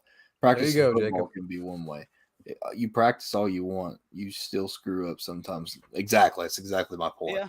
Thanks, man. Like, I knew that's where you were going. That's why I like brought it up to like back you up. Yeah, that's where I'm going.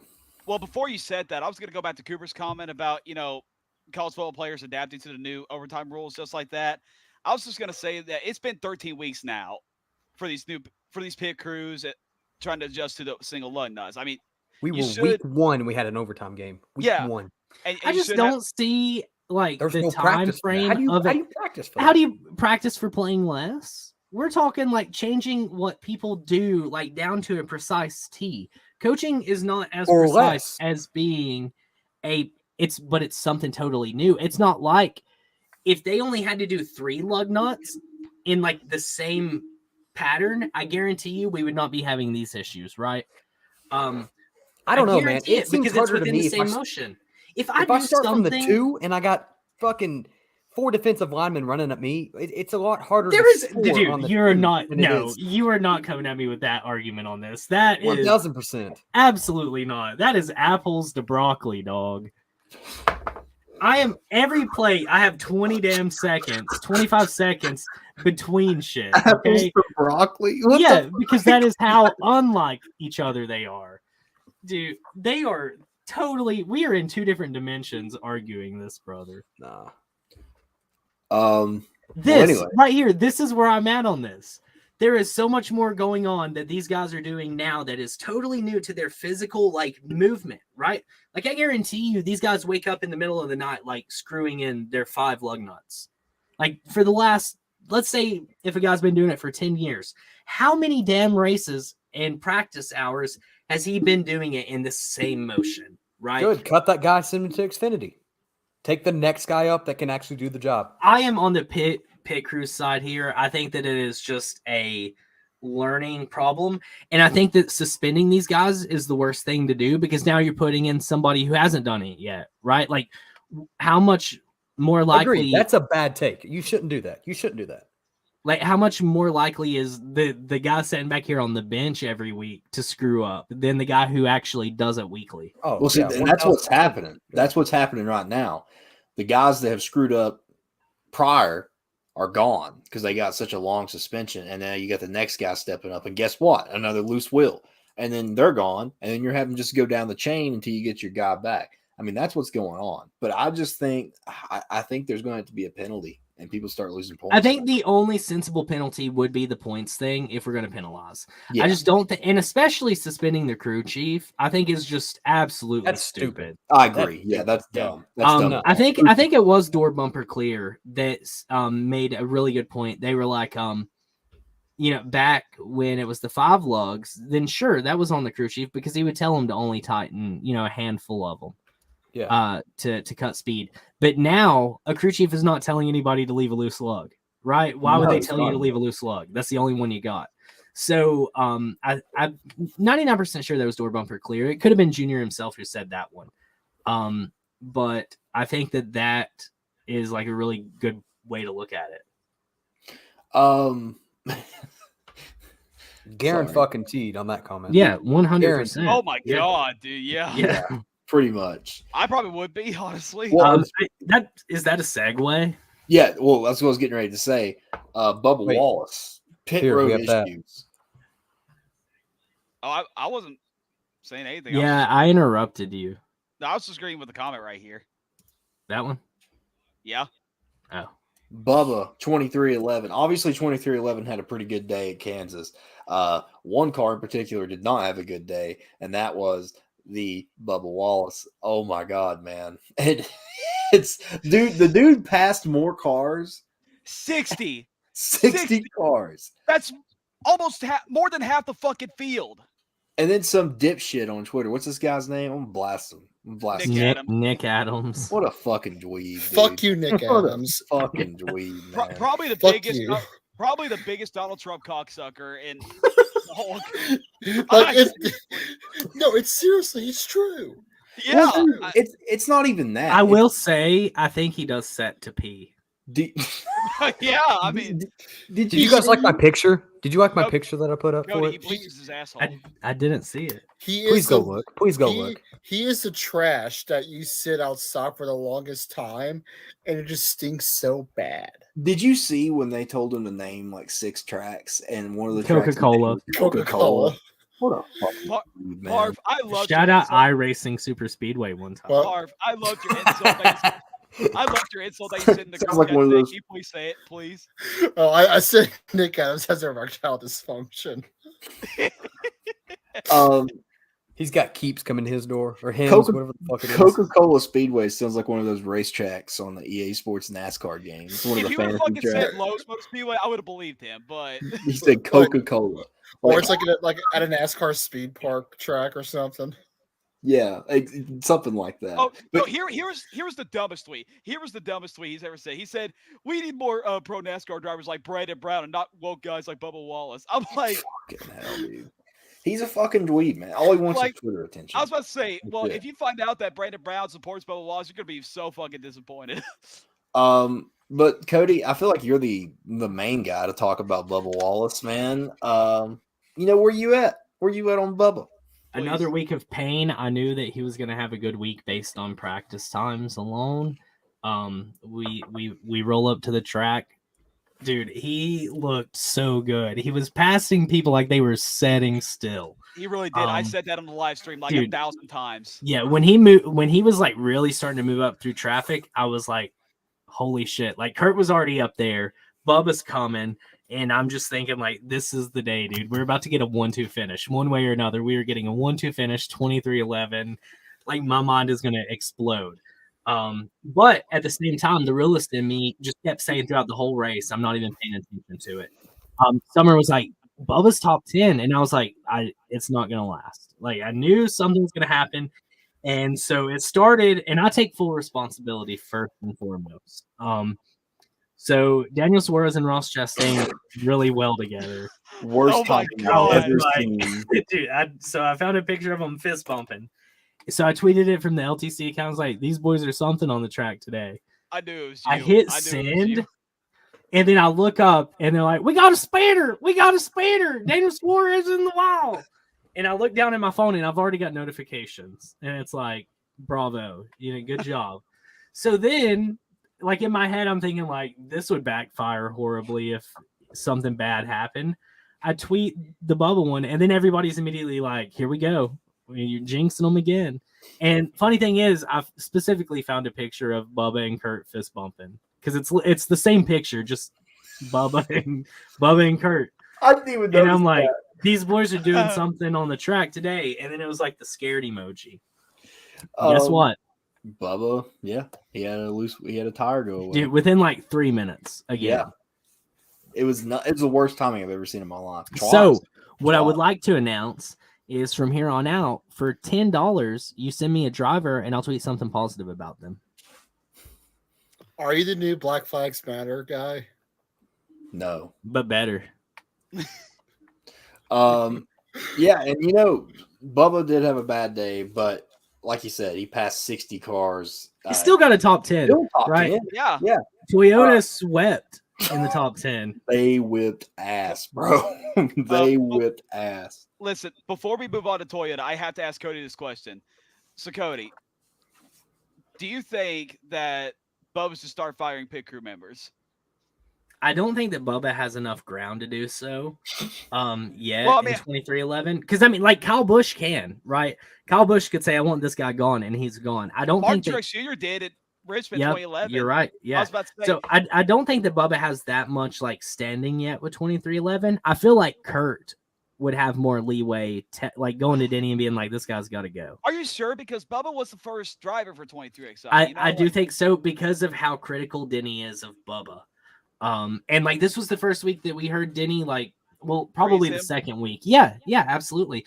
But I do want to note Denny did say that like we let him down again. He made sure to put the again thing. Bubba was not very happy with the team.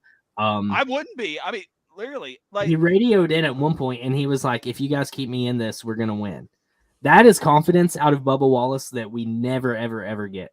Never. And I would and it showed on the track. I would say that Bubba is usually pretty cynical. He's usually a cynical guy. Yeah. I listen to his radio a That's lot, respect. and he is incredibly and he told him to do your fucking job not long after. Yeah, I mean, but yeah, Toyota swept. Another guy that Cody was right about, Ricky Stenhouse Jr. Sorry, Dalton, go ahead. Well, I was just gonna say, like, if you're a pit crew member for Bubba Wallace, you're making this many mistakes, like week after week after week, and you're not improving on that. I feel like you got to start firing people, don't you think? I mean, in the Dalton. ideal world, I love that Dalton's first response to Is anything. to just You know what? They should just lose their fucking end their job. livelihood. Look, I know I complain about Ben Bay Shore a lot, but I just thank God I don't have a 23XI pit crew. That's all I gotta say. Yeah.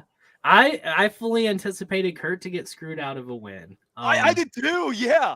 I knew he it was did have- coming. I knew that it was going to happen. He did have a couple slow stops in stage 1 though, Yeah. but luckily that was it. For Yeah, him. so I mean that part sucks. It is what it is. When it happened for Bubba, he radioed in and said we're a joke, and Booty said you have every right to be upset with us. Yeah, dude. Like I'd be saying the same shit. That was my pit crew. Cody, I just want to say you were right about Ricky Stenhouse Jr. I knew it, dude. He's stringing them together. In the pre-race space, Cody said Ricky Stenhouse is going to be one to watch in the end, and he was. He was top. He finished 8th. You were also right about Bowman, kind of. You said Bowman was going to win, but Bowman still got a top 10. The question I have for everybody, and I'm not going to answer this because I answer this every week. I'm actually going to ask you all this. What the fuck happened to Ford? Go. Name me a Ford in the top 10, please, because I There's can't not not remember who it was. There's not one. No Ford finished top 10, bro. 11th. And that's That's what it was. terrifying at a 1.5. Yep. I don't know. I do not know. But also, has Ford performed well this season? Not really. It's coming like I know I wasn't going to answer this, but not really. I mean, even at Talladega, I was there for Talladega, and I was kind of let down with the Ford speed. Mm-hmm. I mean, I don't know, man. I feel like Ford is falling behind quickly, and I see a lot of people talking about the nose change. They're saying that's the reason. 13th, Junior. That's all I'm going to say. 13th. Get itching closer, Junior. Junior, when Roush wins, I'm going to DM you until you block me. That's what's going to happen. Just pictures of Brad. So is the aero package that NASCAR is running as a whole bad for Ford, or is it Ford I think it is. We saw it at specific? Bristol Dirt. Remember, Or I pointed at you, is it a Cody, body and I was like, issue? Is it a body issue with Ford though? But I Like, is pointed this at you and was something like, what the fuck is beyond- that silver piece? I was like, it was a silver and a black piece on the nose of Yeah. that car. And it's I was so like, what the fuck is that? it's so weird to say though, because Joey just won last weekend. I mean, we saw Joey was the car to beat last And weekend. he didn't even perform yesterday. No, not at all. It was just like a total switch. It's just a total switch. Like he got his win at Darlington last week, and he dominated the race last week, and then he went right back to running like shit. Yeah, I mean, Blaney ran like Blaney does yesterday. Blaney ran top 5 a Actually, long no. To time. be fair, Joey did have to go to a backup car. Yeah, but I mean, they still have a lot of cars out there. Yeah. No, NASCAR took 2 of each cars to the wind tunnel to find out what's wrong. So, I mean, at least they're looking at it. Now, here's something that like kind of goes back to what you said a little while ago, Jacob. Are you going to stick behind what you say with, I mean, it sucks for them that it's not going their way? I don't understand what that correlates to. Sorry, I'm actually being serious. So earlier you were talking about how like you don't mind something screwing up for somebody out of their control and then like losing the race because of that. With pit road? Right. Yes. That's apples to broccoli too. No, that is not at all. That is no, because that is something that is out of their control. No, that's not out of their control. NASCAR made Ford change the nose at the beginning of the season. That's not out of their control. That is the equivalent to your jack not working. No, that's team effort, man. That's team effort. Getting for your equipment to not work. Yeah, dude, that's pit road. Thank you. You go right back to my fucking 2-minute drill with the fucking 2-yard line. What does that have to do with either of these? Dude, no, you're fine with something technical to happen on pit road and cost somebody a position. But it's not okay that Ford's aero package is like subpar to everyone else's. But it wasn't. That's a thing. Or was it? It wasn't. You go back to Daytona. When Talladega came through, Ford looked nothing like they did Daytona testing. Daytona testing speeds, Ford, and you can go back into this because me and you talked on the phone. Harrison Burton. The entire time. Yeah, they were fucking insanely fast. They changed the nose. They changed the nose for whatever reason. And I mean, whatever that reason may be, it's obviously hurt them. So I don't correlate that with pit road issues because there's some teams. Well, if my tire flies off, that hurt me. Yeah, bro. The tire changer should have tautened it. I can't control that though. Yeah, but what if Eric Jones with his bolt cutters? What I'm saying is, like those didn't work. Ford designed a car that was fast, and they got slandered. That's or hindered is what I mean. That's by something beyond their control. By NASCAR, that's not their control. So I mean, so are you saying that if a tire flies off, that we should just not do anything about it and pull down in the pit road and then let them keep their position? I don't understand. Yes, actually, I do. In that sense, I don't think that's awful. Serious? Yes, that's awful. Absolutely not. That's a bad take. I don't know how that's an awful take. Okay, all right. For instance, William Byron yesterday leading the race had a flat tire, spins out, goes to pit road. Should we throw a caution and have him go back to first? No, not first. No. Well, that's what we'd have to do. But he should be able to stay on the lead lap and not lose everything. Martin Truex. For example, like the Chase Elliott issue, the Daniel Suarez issue, like those are things that were out of their control, and then they just got absolutely screwed over because it was something out of their control. So Ford is struggling with their aero package over something that's out of their control. I agree with the two you said there. Apples to broccoli, bro. That's all I'm saying. I'll take your thing. No, not. I can. Yeah, that is apples to broccoli. That's not out of their control. The whole pit road essence that I said earlier is I appreciate the essence of a team effort sport. Right, but you also said though, like Chase being stuck because of the tow truck was just like a part of it. Yeah, I mean it's bullshit. I agree, it's bullshit, but that's just part of it. I mean, if we want a cookie cutter sport and let just everybody just keep their positions as they come out, I mean, fine, fair enough. I don't say keep their positions. I say they should be able to stay on the lead lap at least. No, man. Like you should not lose a lap because they can't tow your car fast enough. That's ridiculous. Even if you have to do a couple waiver rounds, because during Chase Elliott's ordeal, we were under caution like 12 laps, right? And then, so what stopped them from spinning Chase around 13 times, right? Like during these stupid cautions. It wasn't right for him to go down then. It wasn't right for them to screw Daniel Suarez's day. I don't know if I'm getting scolded there. If that's thank you, Mom. Thank you.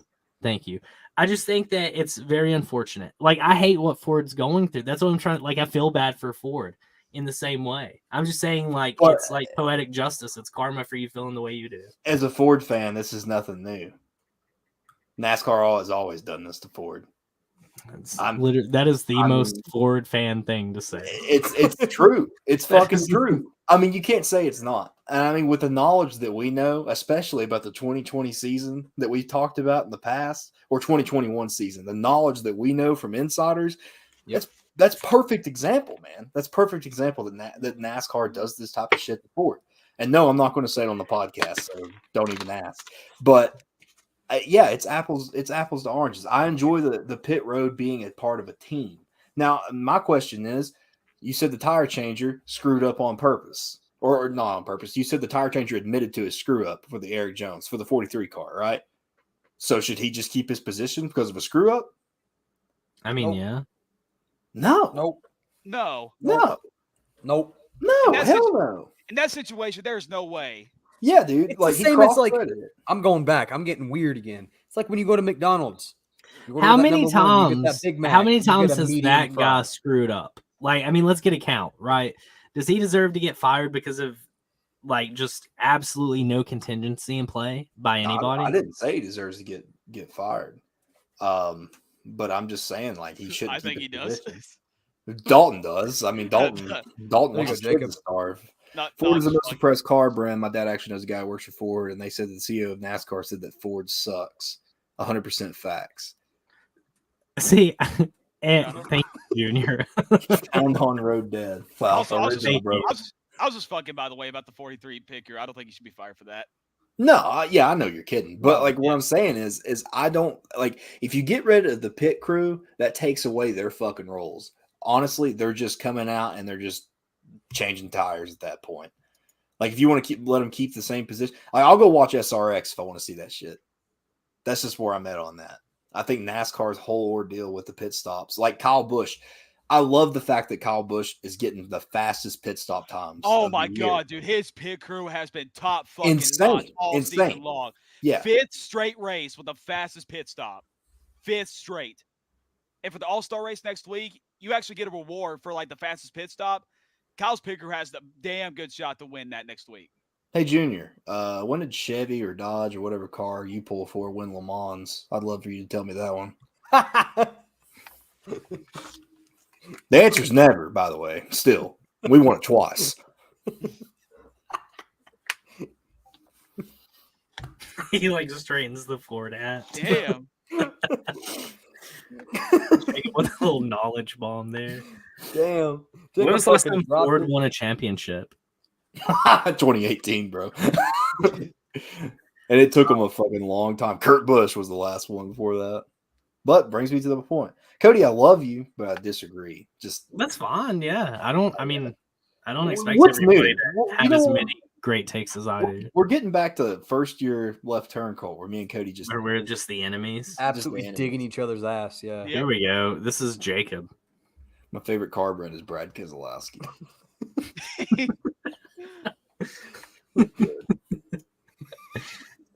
Joe is in the Discord and he's a big Brad guy. Yes, he One is. of these days, Jacob's gonna get in here like Dalton was last week and absolutely just lose his fucking mind. That only happens before the show. Sociopaths forever. Oh, is Kyle Larson driving like a champion? No. Kyle Larson is Fuck no. 2019 Kyle Larson. Kyle Larson is Elaborate. Mid?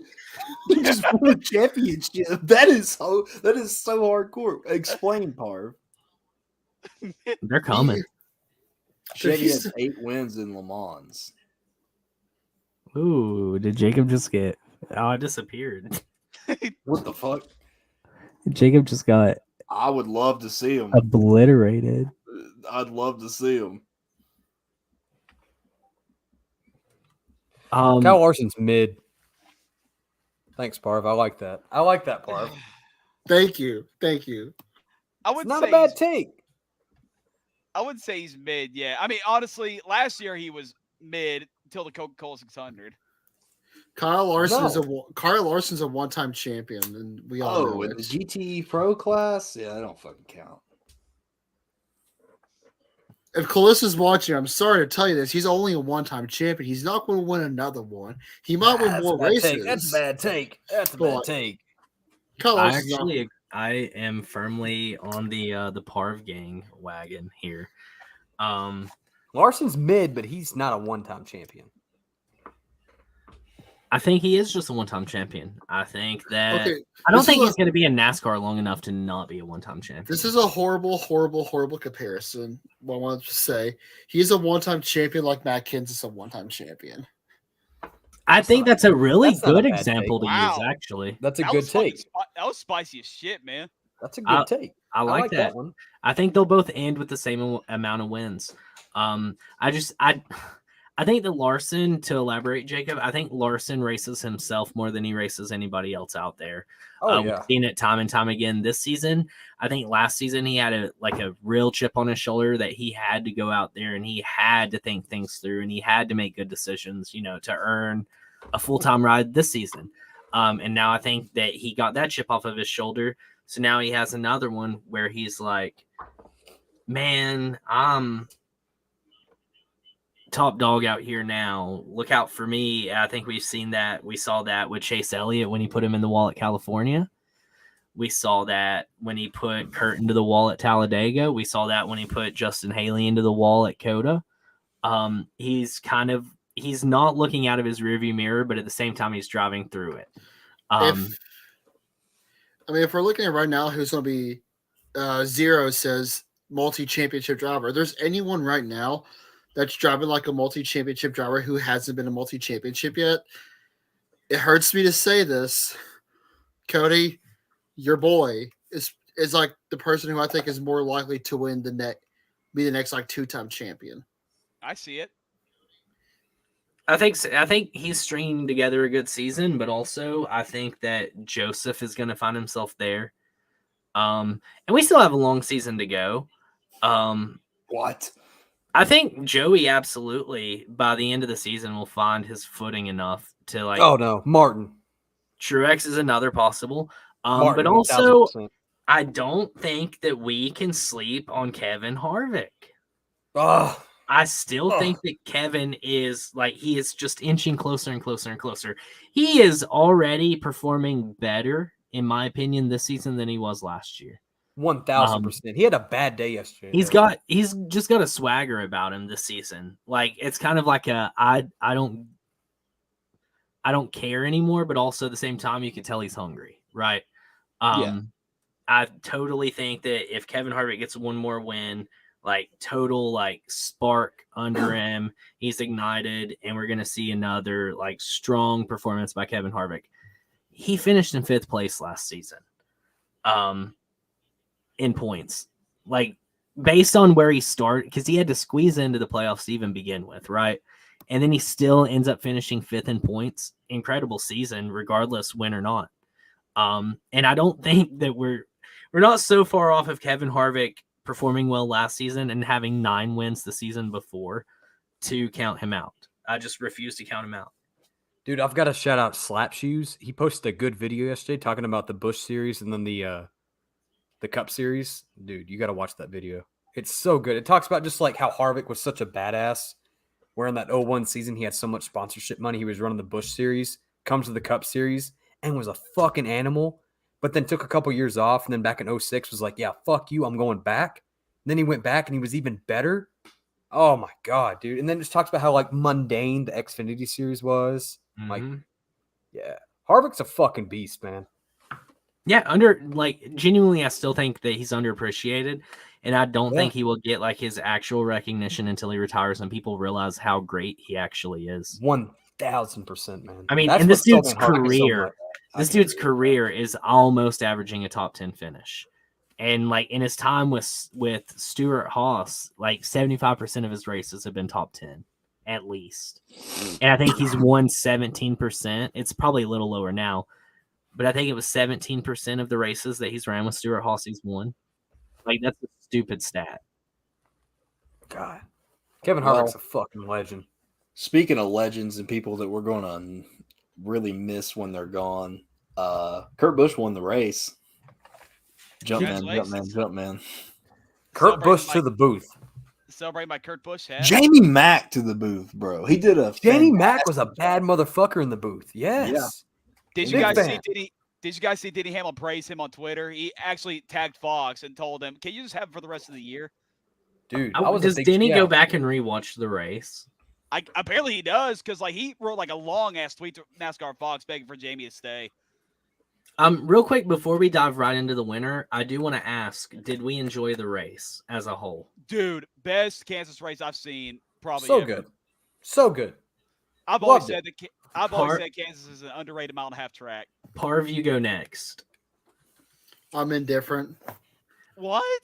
As a NASCAR fan, I enjoyed it for entertainment. As a racing fan, I hated it.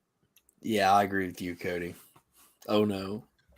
There was just so much like bullshit that happened. Yeah, right. I fell asleep. Besides that was great racing from start to finish. I fell asleep the last 3 laps.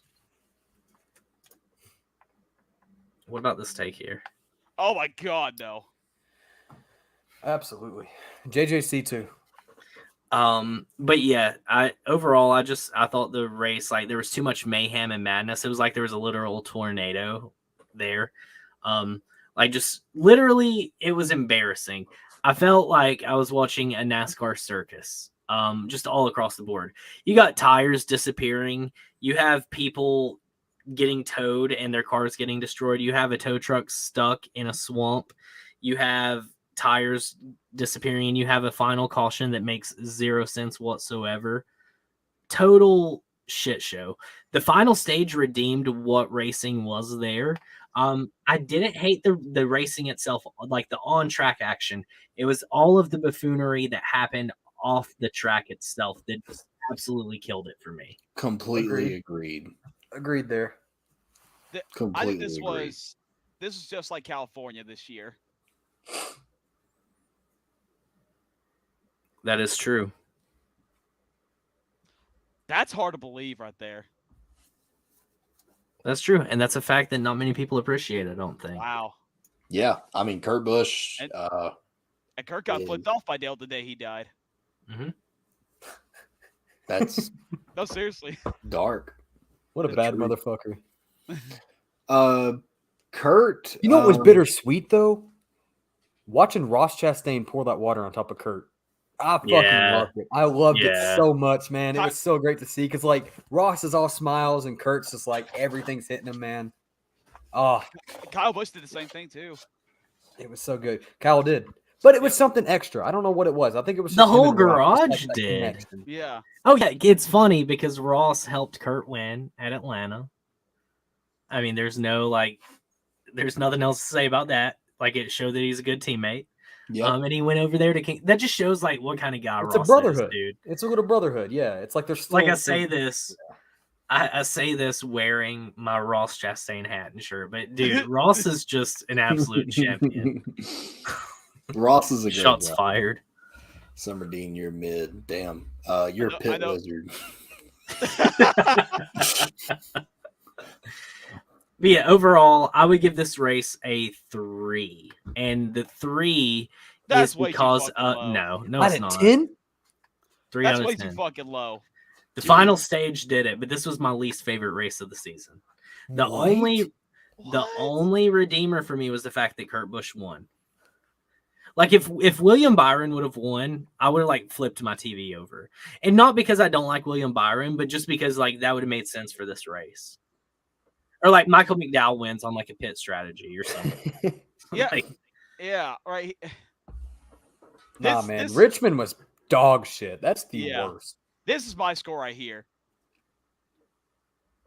I give it, yeah. that's weird for somebody to rate it an 8 out of 10 after sleeping through stage 2's entirety. I mean, it's easy.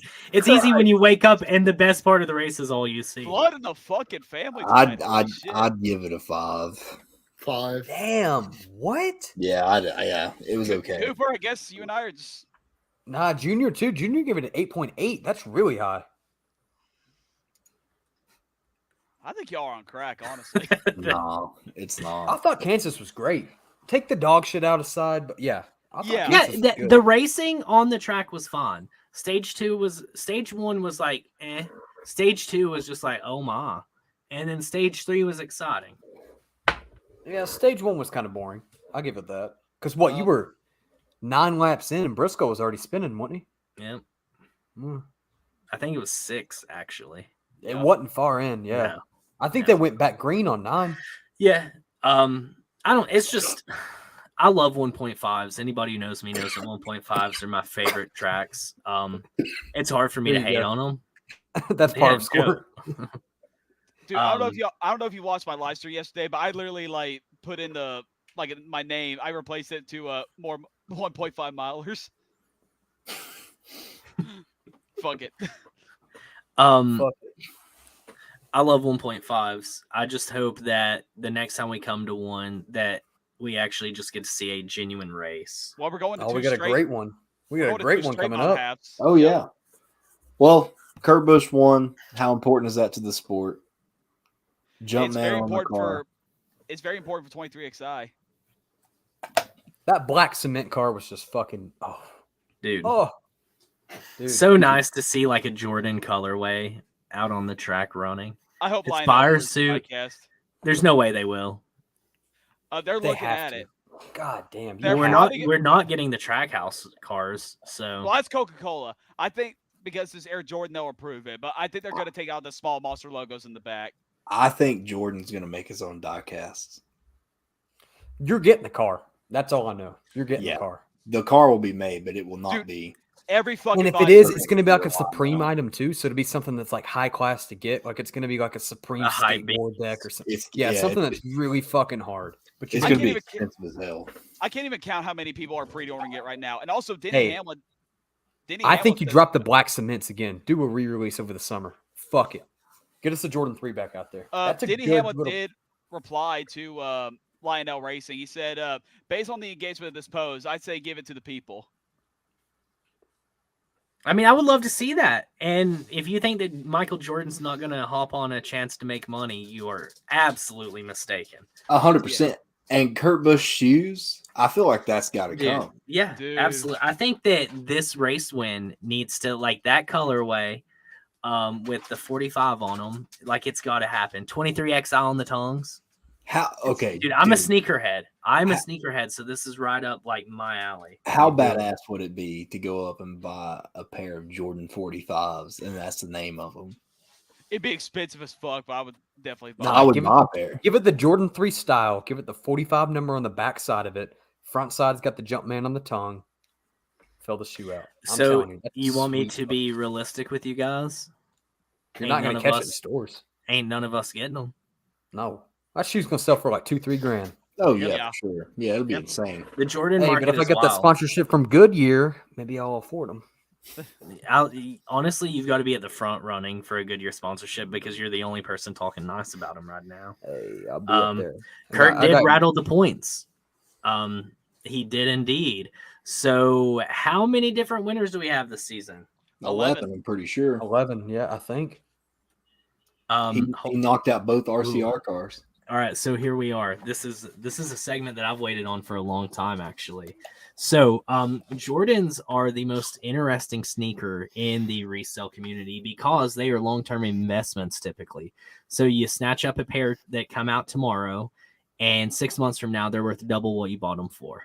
You know, what's funny too is back in the day, a couple years ago, 2 years ago, Jordan 1 mids were the worst shoe. Everyone shit on them now, and everyone is looking for a Jordan 1 mid.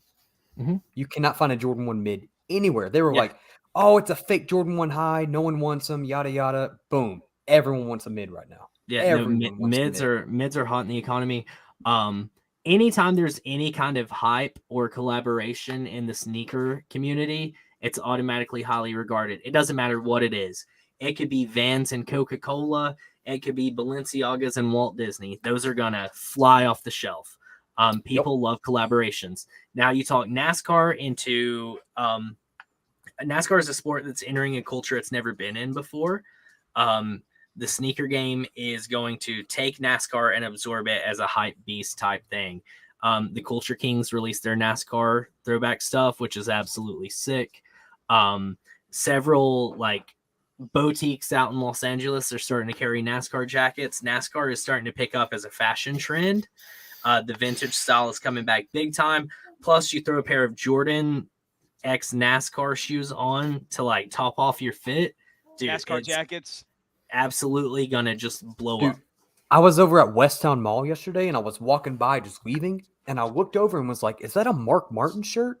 And I looked in, it's a whole vintage store that I walked in. Sterling Martin shirts, Bill Elliott shirts, fucking just everything. Like I got this old fucking senior jacket there. It was just, I couldn't believe it. I was like, dude, there's a vintage shop that's right here in my store. Shit. Like, Yeah, it's dope I'm as a shit. like the vintage stuff is huge. You throw shoes in with that. I'm a big shoe guy, big shoe collector. I have more shoes than I can even begin to count. Shoes have just always been like that thing for me. I love to have any type of shoe for any type of vacation. I'm that guy. And of You know what course, I I think we love need the hype next? beast shoes. Give me a Kurt Busch Jordan 1 band scheme. Give me the reverse colorway. Reverse. Give me the black on red. Give me the black on red. The one I that don't Nike know. said no more. They're I not don't bringing know. back the breads for that. Oh, I don't know dude. how many They'll do the races. bands. I don't know how many races Kurt's gonna have the Jordan sponsorship, but I hope they change the paint scheme up like every time he does it, like a different color. Do a different shoe. Yeah. Yeah. I could totally see after like this and what Monster's willing to allow. I could see more Jordan sponsorships throughout the Imagine season. a Travis 1 Jordan car out there with Monster on the back of it. Oh, Off that topic. brown and black. Ooh. off topic, I want Monster Energy flavor schemes like the white zero sugar, the red one, the blue one. Oh my god, dude, imagine those. I hate to be like the guy with really bad takes, apparently, whoever that my guy is God. that I like rattled on Twitter. But I just think that Monster destroys every scheme that they're not the primary sponsor of. Agreed.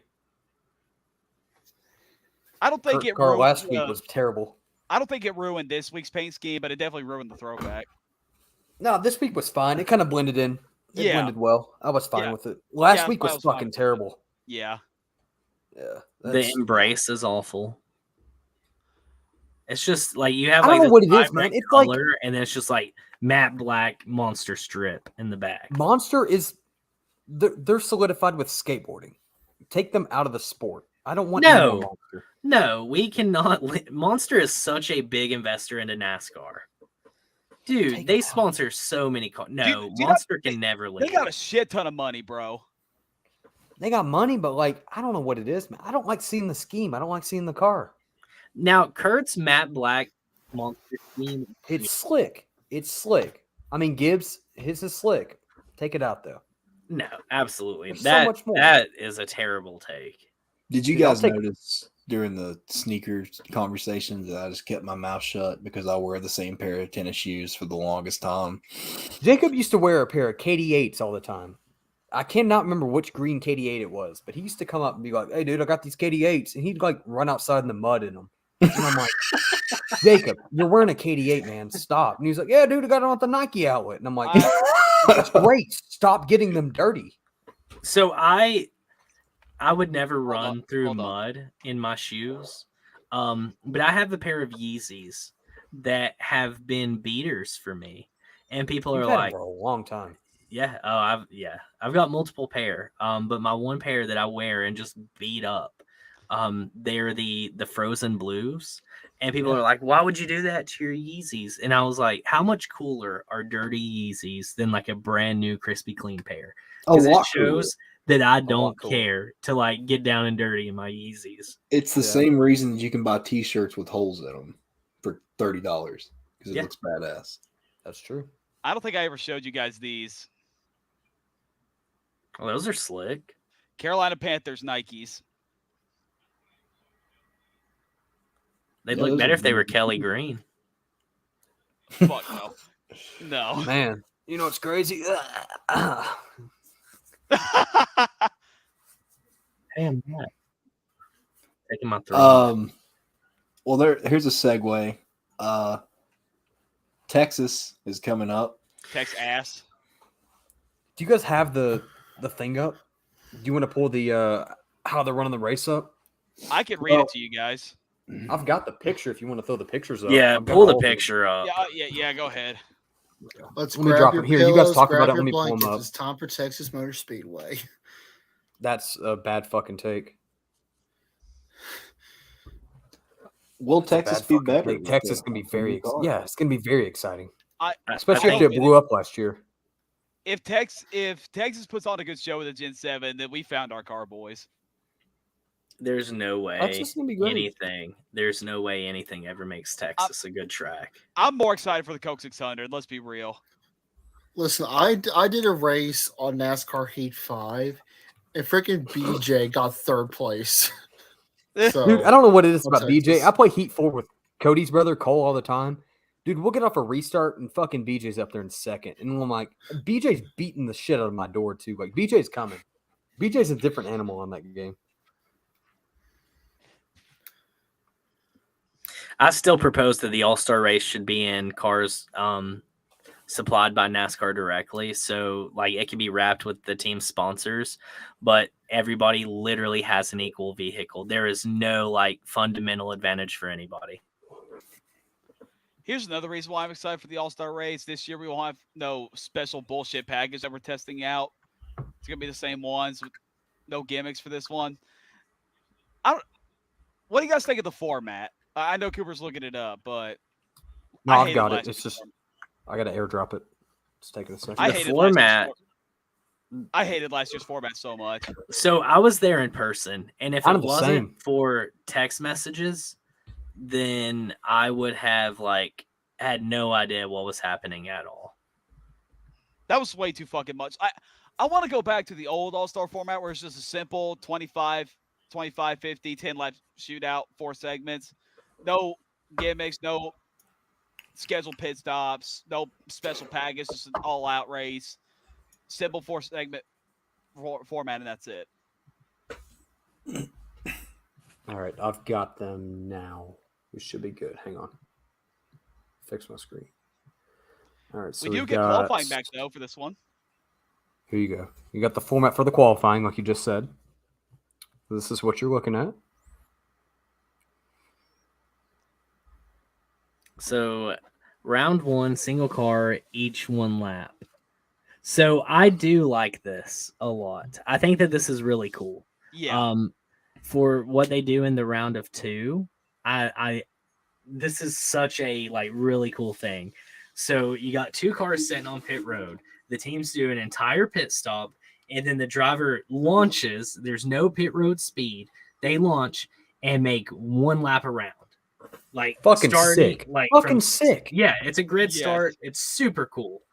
I think that, dude, this will be so much fun to watch.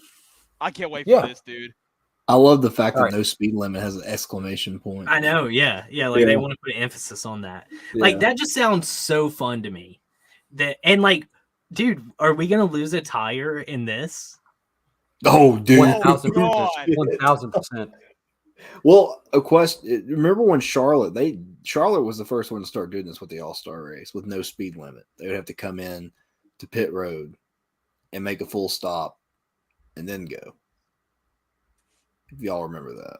Yeah. I do. Yep. Yep, I do. I think that that's something that's super cool. 20 minutes of practice, so absolutely nothing can be done. Two practices, not just 1, 2. Yeah. Yeah, but one is No. for the guys who are qualifying in. One's For for the the Open. open, one's for the main All-Star race. So everybody gets 20 laps each.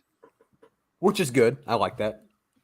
So you go from Um, qualifying and then you go all the way to the Yeah, format. so this is where it gets confusing for me. First off, a 40-lap All-Star race. No, this is the open. Oh, yeah, this is okay, I'm stupid. Well, then ignore me and pretend I didn't say anything.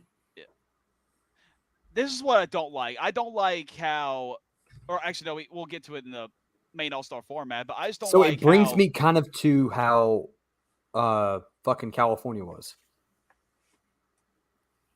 Yeah, I mean, I'm kind of used to this. This is kind of close to what NASCAR's done in the past. What the hell was the track name? Jesus Christ.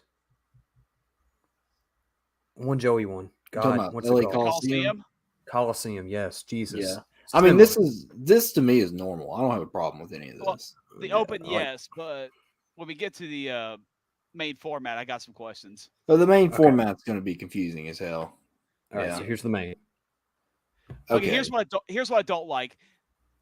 This format would be perfect if we didn't have the fucking stage 1 winner starts on pole and final stage 2 starts second, stage 3 starts third, and then as long as they finish 15th or better in stages 2 and 3.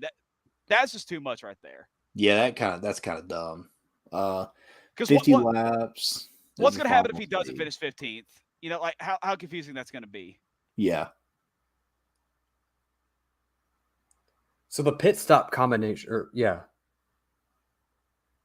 it's interesting. I like it. It's something different. I'll give it that. Yeah. It is different. Kyle Busch's kinda like picker is it. going to be a contender for this pit stop competition right here. But what if he's not? You know what I mean? What Now if he's already this- got stage 2? Let's say he's Now- got stage 2. Now, I see something I'm not a fan of on the 50-lap final stage. If no natural caution occurs between laps 15 and 25 on the final stage, NASCAR will call an all-star competition caution. Wait, what the fuck? Yeah, that's Why?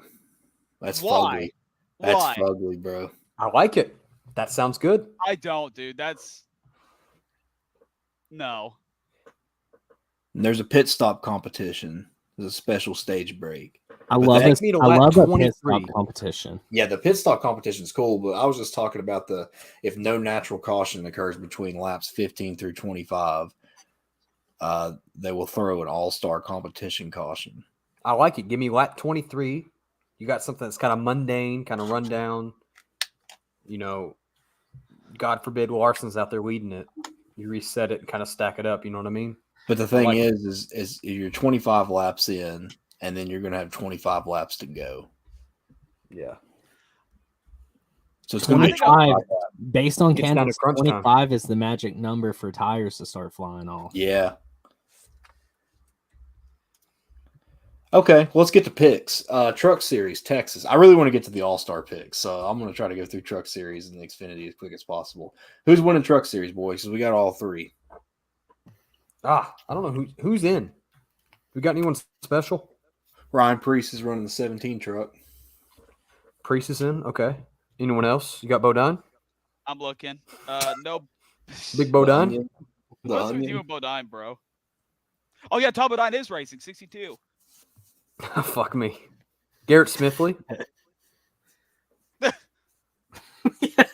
Chris Hacker? Chris Hacker's going to run. Hacker's running? Oh, he is? Shout out Hacker's Hacker. running. Tom. Chastain's going to be running. Who is Chastain running for? Nice? Yeah, that's a stupid Yes. question. Don't even answer it. I'll I go said that a first. couple weeks ago. I'll start it off here. I think that the winner of the Texas truck race is going to be none other than Carson Hocevar. What? Yep. Okay, I like that. Damn. I'll go next. Throwing it out. Corey Haim's getting redemption. Oh, He's fuck going to you. victory lane. You're picking Corey? You can keep him, but yeah, I was. I got another one. It's okay. Okay. I'll go with John Hunter Nemechek. JHN. Solid pick. God.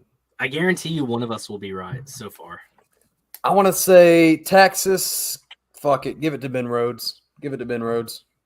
Okay. I guarantee the truck winner is going to be called on the show. Guaranteed. I'm gonna go weird with this one. I'm gonna do Christian Eckes. Yes. Eckes. Fuck it. So I think Dalton's definitely going to be the one to lose. I'm taking all the risk. So we go to Xfinity, which means that this car is back and he's going to be improved. Tyler Reddick is going to win that Xfinity race in Texas. I don't think that's a bad pick.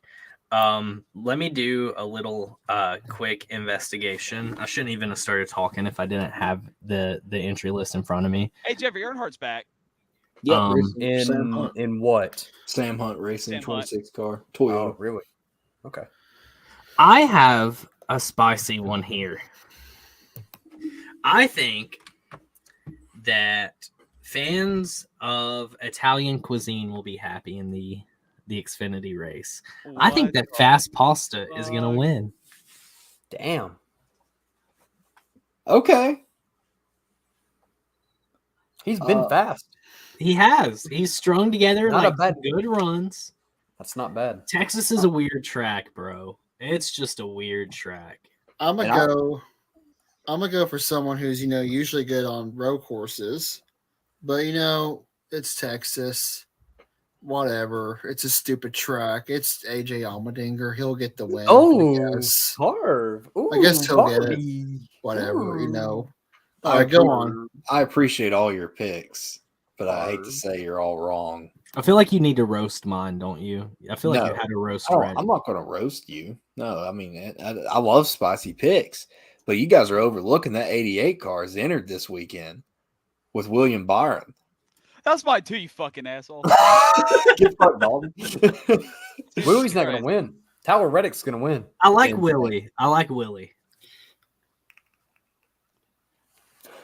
I mean, you can go with the same pick. It's not like it's like No, I don't want to do that, honestly. I've done it every week almost. Bart's like, if I just pick one guy, hopefully he wins. I'm gonna go with Justin Allgaier.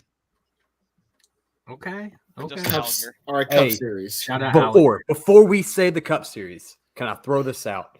Scrap the underdogs this week. No underdogs. We say one pick. That is the guy. Well, Say, we got the fuck it, Open. just go with it. Well, that's what I was going to Go say. That's what I was getting ready to say. The Open, we got to pick 3 Just go. drivers that Just are going pick one. to advance. We got to pick 3. Wait, is it 3 3 or advances. 4? It's 3 advances, then you get the fan vote. Okay. So it's 4, but the I fan think we should vote. just say one. Just say one. Fucking roll with it. Just be sturdy. Say he's gonna get it. Do the same for Xfinity. I want Park to pick Timmy Hill. I want again. us to pick the winners of the Open, though. Yeah. The Yeah. winners of the Opens got to be.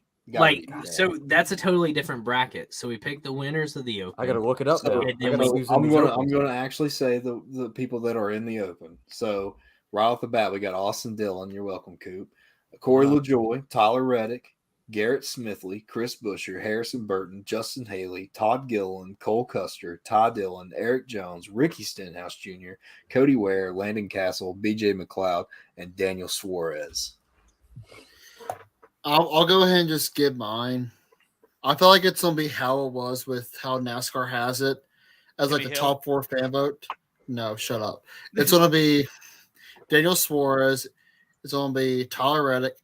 It's gonna be Eric Jones. Those 3 are going to get in the Open, and then fan vote, I guess, and makes Corey LaJoy get in. So boys, I want to go ahead and say Cody Cole and Coop, Coaster. go ahead and no, what the fuck? No, absolutely not. Cody, go ahead and Cody and Coop, go ahead and love me because both RCR cars are getting in. Yeah. Austin and Tyler. Now the third car, he's a Texas boy. He drives a 17 car. He's getting in. Jacob, for once, I actually don't fucking hate that. He's getting in. He's good at Texas, too. He is. He's He really really good is. at Texas. So he's getting in. I'll go next. First off, can we appreciate the fact that Bubba doesn't have to race his way in? True. That's can. exciting. That's exciting. Now, as far as the 3 guys that are going to win to get in, I think it's pretty clear. Suarez will win to get in. Tyler Reddick will probably win to get in. I think Austin Dillon will probably win as well to get in. As far as the fan vote goes, I think I'm going to side with Jacob here. I think Corey LaJoy is probably the obvious guy here for the fan vote. All right. I can't so- hate what you said. I agree. 1000%. Yeah. So So I'm going to throw out a quick prediction first. So I said in the live stream last night that I thought Tyler Reddick was an easy lock for one of the Open wins. But guess what? Something tells me he's going to get fucked because it seems like the past couple All-Star Opens, you have that one guy who you think for sure is going to get in the All-Star race, but something happens to him. I feel like it's going to happen with Tyler Reddick. I just have a bad feeling. He can definitely run good enough to get in, but again, I just feel like he's going to get taken out by something or some kind of fuckery is going to happen. So with that being said, I'm going to go with his teammate Austin Dillon. Thank you. You're welcome, Coop. For the first Open segment win. Then I'm going to go with Eric Jones for the second one. And fuck it. I'm going to do Ricky Stenhouse for the third one. And for the fan vote, I voted for him today. Daniel Suarez. Okay. I think Suarez is a competitor for fan vote too. Yeah, he is. For sure. Okay. Now you got your one, boys. Who is taking home the money? I want to start it out. Got some gunslingers down in old Yeehaw, Texas, right? But a couple states over, there's a place called Georgia. And there's a boy from Georgia. His dad earned a nickname based on the All-Star race. Why not win it again in the Elliott name? Chase the Champion Elliott is going to win the All-Star race this weekend. Thank you. All right, I'll go next. My gut tells me Ross Chastain, but my heart tells me Chase. So, this guy, he's from Florida. Since we're going by states here, I guess. But this man, he's known for fruit. Like he had Berries. and like it's watermelon. It's watermelon season, y'all. Because Ross Chastain is going to go into victory lane, and he's going to be $1 million richer, baby. Man, I think we're really sleeping on the fact that this guy is kind of solidified for being, that Xfinity driver that kind of comes up, goes to the Cup Series, runs that 16 car. He's real good at road courses, but I think AJ Allmendinger is going to come out and sneak that $1 million. AJ Allmendinger is going to win that race. With that Andy's Frozen Coaster scheme. I think that he's going to come out and sneak that shit. So I actually wouldn't be surprised. That would be cool to see. I wouldn't be mad about that. I think AJ is going to come out slinging. Boys. Oh, no. Let me tell you who's going to win the All-Star. Oh, no. Brad K's $1 million richer, and he's going to fix his teeth. Ford isn't going to perform at Texas. That's what's going to happen. Ford's not going to perform. Now, who is going to perform? Toyota. Toyota come out and prove something this past weekend. And a certain team come out and prove something this past weekend. That's 23-11. And I like to think back about Michael Waltrip, that guy that nobody really thought could get up and win a race, won the $1 million. All right. Bubba Wallace is the all-star winner. Oh, my God. Comes back for redemption, gets the win. That 23 car is going to be in victory lane. Someone would have to come and carry me to my bed, buddy. He can do it. His picker just has to not fuck him. All right, so I guess it's my turn. Fuck it. I'm just going to stay with a guy who has a lot of success in Texas here. Got 4 wins. I'm sticking with my boy Kyle Busch for this one. I mean, that's not a bad take either, but I love the Bubba take. Oh, no, you do. I think Joe is just constantly full of really bad opinions. Yeah, I agree. I agree with you. I love the Ross take. Genuinely love the Ross take, obviously. I just feel like Chase is going to do it. I feel like Chase is just riding a high. And what's a bigger high on than AJ. I won't be mad about an AJ win either. We're sleeping on AJ. This is the race he can come out and fucking do it too. I would genuinely be happy if AJ came out there and won. That's just true, Jacob. 1 win, no championships. Bubba's just better than Brad. Now here's something. So we wrap that up. Shout out Texas one time, all-star race. This is off topic for NASCAR. That's true. He's ready. I want y'all to do something fun for me. So I want you to go back and remember the first ever episode you did of LTC, and what would be the one piece of advice that you would give young, new LTC you, and also elaborate on the biggest thing about you that's different now on the show. Jesus Christ. Fuck, there's so much. What is the one piece of advice, and what is the one thing that's changed the most about you? Drop it right now? Yeah. Oh, don't get discouraged. I mean, I came out slinging. We did a little Jeopardy show.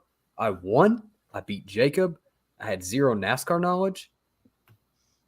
I don't know. Speak more. Last year was practically like the Jacob and Cody show. They always argued at each other. So I would kind of sit back and not say anything. So it's like Parv and I would just sit back and make faces and send each other text. Get out of the comfort, talk a little bit, be wrong, get made fun of. That's cool. Don't get bad takes. Parv, I don't know if you've learned that lesson or not. I think I have this semester. I think I have this. The semester of the race season. Oh, yeah. Good one. You're the one that's been giving bad takes, Jacob. You took my reign this semester. Hey, man, remember that time that we were racing at Darlington and you were like, Dover, no Martinsville? Wow.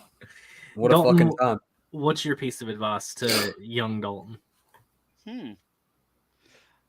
Don't be a sociopath. No, all seriousness. If you get invited to be on a podcast and they make you a full-time guest, explore some ideas to make the show better, like rowdy reactions. Brand new idea for the show this year. It's popped off pretty good. I didn't expect it to be. I didn't expect the viewership to be this high when I first started out. I thought it was going to take time, but it skyrocketed right off the bat, and I'm very thankful for that. It's fun talking to everybody who tunes into the live stream pretty much every month. I can't wait to keep doing it. I've had a lot of fun doing that as well. So just find something to make you happy to stay on the show for a long time and just explore new ideas and make ideas to make the show grow. I think for me, it would be just like, be you, like be yourself. Don't like paint yourself on like one side or the other. Just be yourself. That's your advice to yourself? Yeah. I respect it, but I've always thought you were yourself. I feel like I used to try to like sound smarter than I am. I think that's it. I don't know. I never caught that. Really? Honestly, never I feel like caught I that. talk up. I used to talk up a little bit. Nah. No. Now what would be the one thing that's changed the most about you since the show started? Junior's advice to himself. Always talk shit about Yeah, he took that to heart. I respect it. As a Roush fan, I respect it, Junior. The biggest thing that's changed, man. Probably Like about you personally, like the About way me? you are on the show. I mean, it comes down to a point where you like. So, what is a podcast? You just got to give your opinions and stick to your opinions. And I think that I've came pretty good at that. Like, you know, most of the time, I'm probably the one that people disagree with the most on the show. I would say that. So But I you don't own ever- your stuff. Yeah, I own my shit. If I say something, I stick to it. Jacob's internet service changed. It actually did, my man. It actually did. No, these are my shades, bro. Shades. Shit vipers. I think Parva's next. I guess for me, it's being like more confident with like what I am opinionated on, especially, and like also not letting Jacob talk over me. Well, really, it's people just talking over me. I'm like telling people The to fuck, man. also telling people to shut the fuck up when I'm speaking too, because like I want to get my opinion out now. And, you know, back in like the first part of the season, I was when we first started, I was hardly able to do that.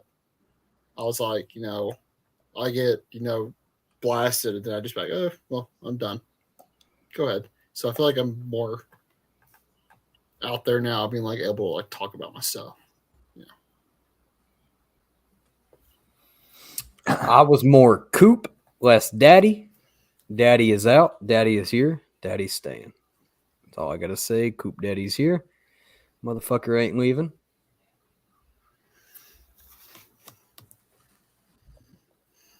Dalton. This is a tough question. It's a fun one though. Yeah. I don't know why You're you had to- seeing us in our vulnerable state right now. I don't know why you had to do this to us, man. Dalton's hard to change though. Dalton's always been genuine. He's been him since day one. I want to say I was kind of a wild motherfucker, you know, before I became a full-time show. You're fucking absolutely wrong. You are No. more wild than ever right No, now. seriously, I feel like on my Twitter side, I feel like I've got a lot better, matured a little bit. Just on my Twitter page, just trying to be like a better spokesman for the show, I guess. I guess one thing that's changed, I'm getting ready to go deep as fuck here. I've been a lot more happy. Dalton's like, I'm gonna be sentimental and sweet here. It's just- Parv's got his fucking sandpaper. He's like a cat scratching his fucking nails. Like, Jesus This is Christ. the fucking problem. I had a great moment. I was getting ready to probably make people cry, and then Parv just fucking ruined it. Here. Thanks a fucking lot. I feel like I've been a lot more happy with the way my life has been ever since you guys maybe a full-time guest on here, or a full-time host. I'm sorry. You're still just a full-time guest. I don't know why I keep saying that, but I don't know. It's just everybody kept wanting me pretty much. Like when I was like growing on my, my Twitter profile, like everybody from different podcasts all around the fucking world like called me saying, "Hey, you want to come in? You want to come in?" They kept bringing me back over and over and over again. Then I found you guys, and then we finally settled it, and you guys maybe a full-time guest in 1 month from last year is when will be my first full year with you guys. So it's just nice just having someone to talk to every Monday night, going on more racing adventures. I didn't really get to go to that many races growing up. It was just only Bristol pretty much. And now that I'm with you guys, we're able to go on a lot more adventures, make more memories, and I'm very thankful for that. Oh, dude, it was special. That beautiful. 500 was so fucking dope. Dude, Just Cooper, me and you going. That was so fucking cool. You and I both got on TV. We met our drivers. It was like the split off too. We go to Atlanta and we go through that back road. We're on nothing but downtown Atlanta, and you're like, "Where the fuck are we?" And I'm making nothing but Joe Mama jokes the whole time down the street. Yeah. Like, it's so fucking cool, man. Like, it's just shit like that. I don't regret the Daytona 500 trip, man. I really don't. Like, who would have thought? We spent fucking so much money to go out there, but And it was well worth it. And we got on TV. We met Boom. both our drivers. Boomed. We went. Yeah, our podcast grew like right after that too.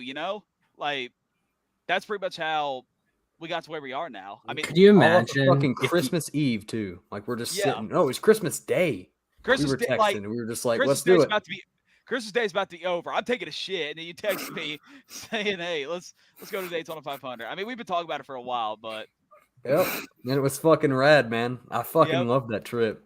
Yeah, You get me up at 8 a.m. You're like, man, we got to meet Kyle Busch. You get all dressed up and you're like, Kyle's going to be at 7-Eleven. Let's leave now. And I was like, let's get in the fucking car. Like, just shit like that. That was dope as shit, man. And I'll be honest, the Atlanta race, I don't think it was anywhere near as fun as Daytona. But then Bristol dirt. Oh my God. That was a good weekend. Dude, for all of us. I mean, for Daytona, it was just me and Cooper. I mean, I hate you guys couldn't come, but me and Cooper obviously had a great time at Daytona. That was probably my favorite race of the year so far that I've attended personally.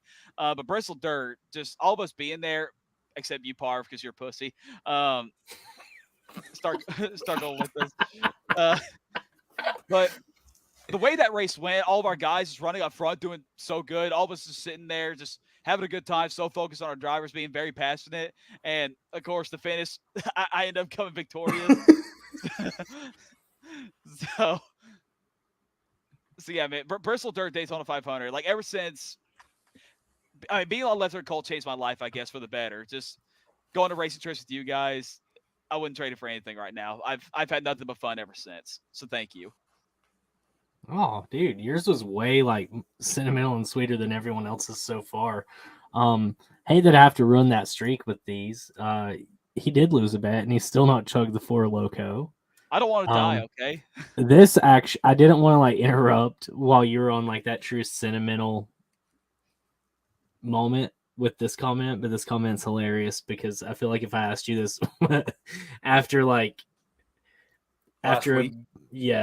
bad Kyle Busch mishap, if I would have asked you this question last week, you'd be like, nothing. My life has gone downhill ever since. I'm glad you did. Thank you. I think for me, the biggest change that I've had is like a bigger like vision, if that makes sense.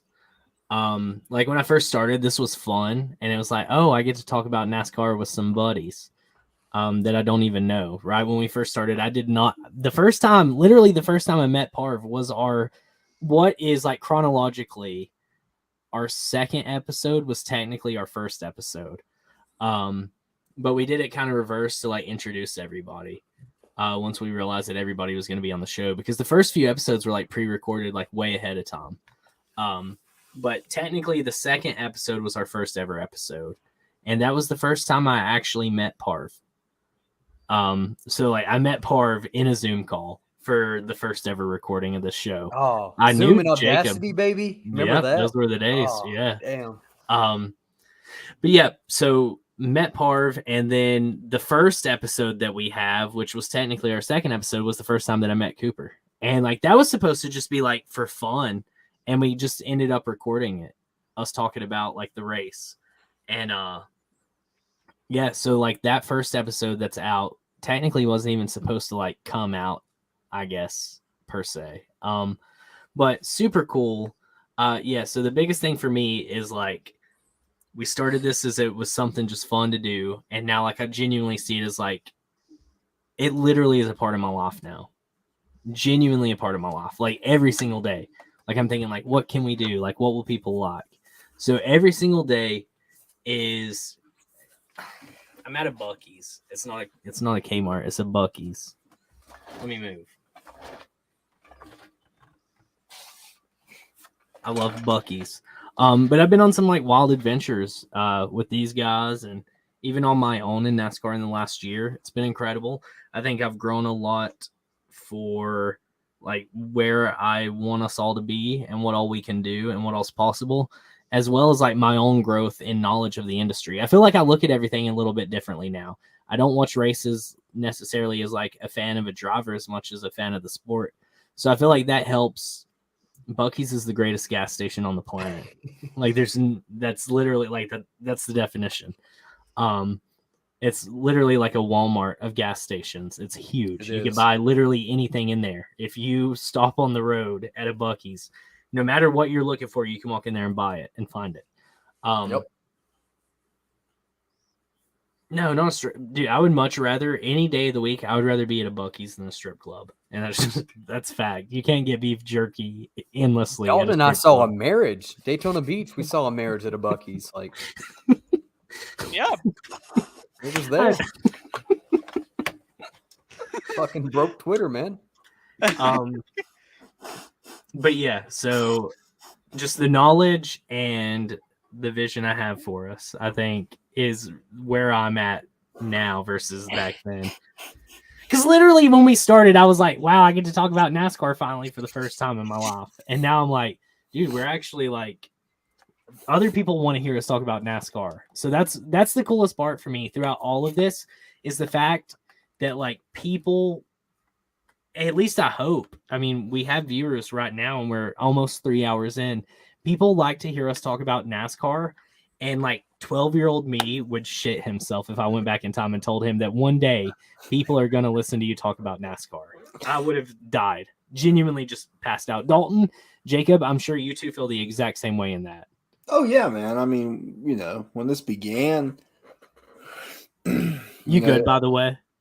Oh, dude, that was the funniest shit. You can't get beef jerky at a strip club. Yeah. Fuck hell. I mean, yeah, dude. I just Oh, I'm not crying. I got really bad allergies. My fucking right eye is like toasted right now, man. Like it is fucking bad. I mean, yeah. I mean, it's just insane. You know, if you would have told me, I just didn't. That one viewer we lost during my speech is just cold. I bet his name's Joe. Yeah, it was Jay. He was like, I don't want this. He's like, get Brad on the show. Just shut up. Yeah, I agree with you, Cody. Like, I would shit a brick if I knew that we were doing this, man. But it's good times. It's good times. I literally just can't get over the fact that people actually enjoy hearing me talk about NASCAR. Like, that one fact alone is something that I never would have told myself. Because none of us had, like, NASCAR friends. Yeah, I know. I wasn't even into the fucking sport. And look, like, my shit is fucking just... There's shit everywhere. I mean, big NASCAR guy now. Yep. For sure. And it's all because of the cult. Man, join the cult. If you want to really join the cult, you can join the fucking Discord. Yeah. And buy our goddamn merch. Plug the merch now. I don't have the link pulled up. I'll pull the fucking link. I got you. Don't worry. Cody, can you send me a link for the Discord for my next live stream? I wanted to do that, but I never had it. Yeah. You can actually do that yourself. Whoops. ask your question, Joe, and not sell out like other NASCAR podcasts. My man, you have no worries there. You have no worries. We will always be authentic. Oh, I'm Never selling out selling right out. now. Buy our Cody, how fucking merch. How Well, many? yeah, there's a difference when Right you're there. selling out for yourself, though. Oh, I'm selling. I'm selling, baby. Buy my fucking merch. Please. Cody, how many times have we had that conversation? What, not selling about out? people who have sold out. Dude, I'm telling you now, and it's like just a long-standing feeling for me. Like the moment, and I say that, but like if Fox were to call me and be like, "I'll give you $2 million to sell out," probably like Public Enemy number one. Now, listen, as far as like me like sugarcoating or saying things that I actually do disagree with, that's never going to happen. Yeah, same. I think that's the definition of selling out. Like, No, yeah, you guys are wrong, man. I think Goodyear produces a great tire. yeah, Cooper's wrong. literally been a sellout this entire episode. But no, as far as like something like that being true to the show, like if honestly, like if a really bad seltzer company sponsored the show and was like $100,000 if you like drink Oh, the Happy seltzer Dad. on stream, Happy I'd be like, Dad. sure, and I would drink it on stream, but like I'm not. Not for Loco. Well, no, I'm not gonna be like, wow, guys, this is incredible, and like take photo ops and like post about it and talk about it all the time if I don't truly believe in that. But if like a company's gonna pay me like $100,000 to have a shelf and have like their beer behind me, I'll set it up. But if they're like, now you have to say that Sam Mayer is the greatest driver of all time, like I'm out. I'm not gonna be that guy. 1000%. I'll be that guy because it's true. Yeah, no. Then you Like can have Copy that Bank check. giving me a call and they're like, "Hey, we need you to say Daniel Hemrick's a great driver." Sorry, buddy. Fuck your flowers. Me before Loco, I'm like, sorry, but I don't want to die. Yeah. You're like, it's not that I don't want the sponsorship, but it's for my best interest that I don't take it. Yep. Yeah. But Well, yeah, that was a Wait. fun little. We never answered that question for Dalton. yeah, Joe, you can ask that. Oh, is the M&M the big spoon or the little one? Ask Joe Gibbs. Cody, Yes, do you have a beer on hand? I Exactly. can have one. Exactly. Can we do a little something to end this off? What? Let's shotgun a beer Shotgun a beer? on camera. God, I don't have a cold one, which is even worse. Do it. That's pretty bad. That is Do rough. it. I'll shotgun a beer. That's It's fine. been a while. Do it. Give me a second. And what's embarrassing? Shotgunning a beer, or the fact that it's warm. No, you don't have a cold one. Oh, well, I try to monitor my drinking. If I put 6 cold beers in the fridge, I'm drinking 6 cold beers. Give me one second. I'll be right back. As you all do Enjoy the that, Buckies. as you all do that, I'm gonna do the outro. Okay, yeah, and then we'll shotgun and leave. Yeah, exactly. I got you. On a real note, I do have to be at work at 5 a.m. So, fuck me, right? No one said a damn word. I'm so sorry for you, Jacob. Jesus Christ. Fuck you and fuck your work, you piece of shit. Yeah, bro. I'll fuck myself for paying my bills. Yep. Hey, I paid my Sorry, I'm a bills. good employee. My velocity was too out of my car. Fucking coming home from work. Anyway, thank you all for watching this wonderful episode of the Left Turn Cult. We got Texas this week. We got 3 Texas. races. I love how Jacob was doing the outro, but you're doing the outro. Well, Jacob just stopped Wonderful. talking. Well, Jacob stopped talking, so I, continued on talking. So, anyways, thank you all for joining the Left Turn Cult. I have been Matthew Parvin, leader of the #Parv Gang. Oh, yeah. Because Cody's back. We can end the fucking show, Parv. I just want to point out, I found the John Deere Busch Light cans. Huh. That's interesting. Are you gonna get the Busch Light bacon cans? Anything Busch Light produces, I will buy. Do the outro and do it right the next time. You didn't say LTC. We're the LTC from East Tennessee. Look. Oh, let's make fun of it. Yeah. Yeah, let's just fucking make fun of the show. The show's Oh, jingle. yeah. Oh, why fuck LTC? you. Yeah. Fuck Just you. fuck dude. you. Fuck Damn, you. Get the Parv, fuck you're out of here. you're cynical now, Parv. Well, you know what? I'm gonna do it. I'm gonna do it. Get the fuck out of here. Just thank you guys for joining the LTC from East Tennessee. That's how you do it, Parv. I am Dalton Good, aka Dalton Ratty Bush. Go ahead, Parv. Parv. I don't know the fucking order. I'm Matthew Parvin. Hashtag Parv gang. You're cussing. Damn, you're home. Don't cuss too much. I'm JKL. And I'm a pit lizard. I'm gonna take my glasses off for this. I gotta like squint. I've had them on for like 3 hours, man. Jesus. All right. On stream at 1:03 a.m. on a Tuesday morning. Jesus Christ. We're honestly though, would you have us any other way than just total degenerates? Little No. fuckheads. No. All right. Pit lizards. I don't know Jacob, how go to long your we're fucking doing car and go get that bottle of Shine. it. Yeah, I'm good. Sweet. chug it right now. I got to buddy. be up in a few hours, so I'm good. All right. I feel. Hold on, before we do it, because I know I'm going to disappear and it's just going to be awkward. Let's just go to the straight green screen for this. That's good. All right. This has been the LTC from East Tennessee. We Cody, your host appreciate with the our- most too. Yeah, Hey, yo, it's Coop Daddy. Ready? this is the Jacob, count call. us down. 3, 2, 1. Shotgun those beers, boys. Spillage. I heard lots of spillage. You lost, Coop. Coop's Bye.